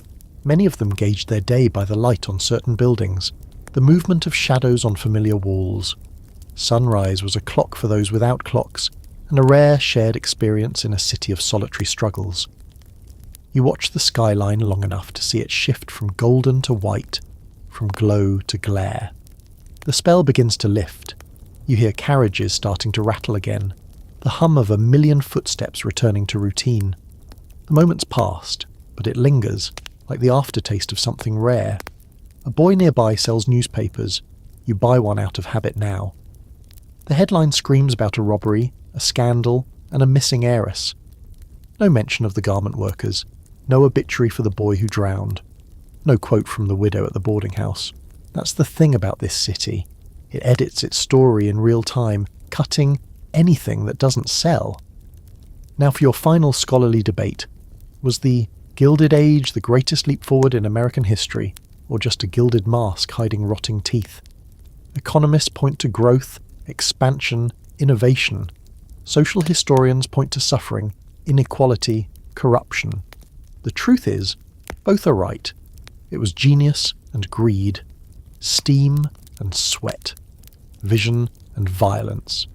A time when the country reached for the stars and used other people's backs as the ladder. You take one last slow walk back through the city, retracing your steps, past the elevated trains rattling awake, past the butcher shop where the floor's already slick with blood, past the steam rising from manhole covers and the milk cart vendors shouting over each other. The city is fully alive again, roaring and restless, completely indifferent to the fact that you've just survived 3 hours that felt like a lifetime. You pass a familiar corner. The Nickelodeon's closed, but the posters are still up. A new film's coming, A Man Who Flew. You chuckle. That sounds about right. You pass the coroner's office again. The crowd is gone, but you can't unsee the ledgers, or the pocket watch, or the boy with stones in his pockets. You pass the saloon district. Someone's still drinking. It's not even 7 a.m. yet. You don't judge. In this city, you've seen worse coping mechanisms, and finally you pass the protest corner again. Lena's not there, but the sidewalk still holds her footprint. The flyer is still in your pocket. You run your fingers over the creases like it's something fragile and important. 3 hours and 20 minutes in, and the city starts to feel like it's breathing again. Not easier, not better, just used to itself. You climb one last hill before you leave. The city sprawls out below you now, massive and alive, coughing and gleaming, coughing while gleaming. The Gilded Age wasn't clean, it wasn't kind, but it was human, exhaustingly, achingly human. You won't forget the sound of the sewing machines, or the children sleeping on newspapers, or the quiet truth in the morgue, or the laughter in the Nickelodeon, or the man on the river who smiled when the sun hit his face, even though he had nothing else. And maybe that's the most honest thing you've learned. In a time built on steel and money, what's most real are the stories no one paid for. The ones whispered in tenements, in boarding houses, in saloons and back rooms and street corners. As you walk away, aching feet, smoky lungs, full heart, you realise this city has taken something from you, but it's given something too, and with that the 2 hours and change are up. So here you are, back in your own bed, or maybe still curled up in that chair you never meant to fall asleep in. Doesn't matter. The important part is, you made it out. Barely. 3 hours inside the Gilded Age and somehow you survived it. Soot-streaked maybe, and with a strange ache behind your eyes, but still breathing. You've seen things, heard things, felt things, that most history books never quite get around to showing. And now it's time to let all that soften and settle. Let the clatter of streetcars fade into the distance. Let the hiss of gas lamps, the rattle of factory gears, the constant mumble of a million ambitions being chased down dark alleys, all of it slowly hush. It's gone now, not forgotten, but placed somewhere safe in your memory, like a keepsake wrapped in cloth. Think back to the faces, the boarding house widow stirring molasses pudding with one hand and a revolution with the other. The girl on the factory floor, needle in hand, fighting exhaustion with a lullaby in Yiddish. The man who poured iron at midnight and never learned what day it was. The stranger at the river who watched the sunrise like it owed him nothing but showed up anyway. These people, real or imagined, remembered or lost, they were the bones beneath the gold. And maybe now, as you breathe a little slower, your room cooling around you, the present feeling just a bit heavier with all this borrowed memory, you realise something. The Gilded Age wasn't just history. It's rhythm, it's blueprint, it's echo. You can still hear it if you listen. In every city that builds upward without looking down. In every system that polishes its surface while quietly devouring the hands that built it. But for now, for tonight, that's enough truth. So ease your shoulders back. Sink a little deeper into wherever you are. Let the hum of the present return. You made it through soot, steel, seances and saloons. You walk the fine line between opulence and despair, and you're still here. Richer in empathy if not in coin, and that's the real gold, isn't it? Good night, traveller, sweet dreams, and may the only thing waking you be a sunrise, not a whistle.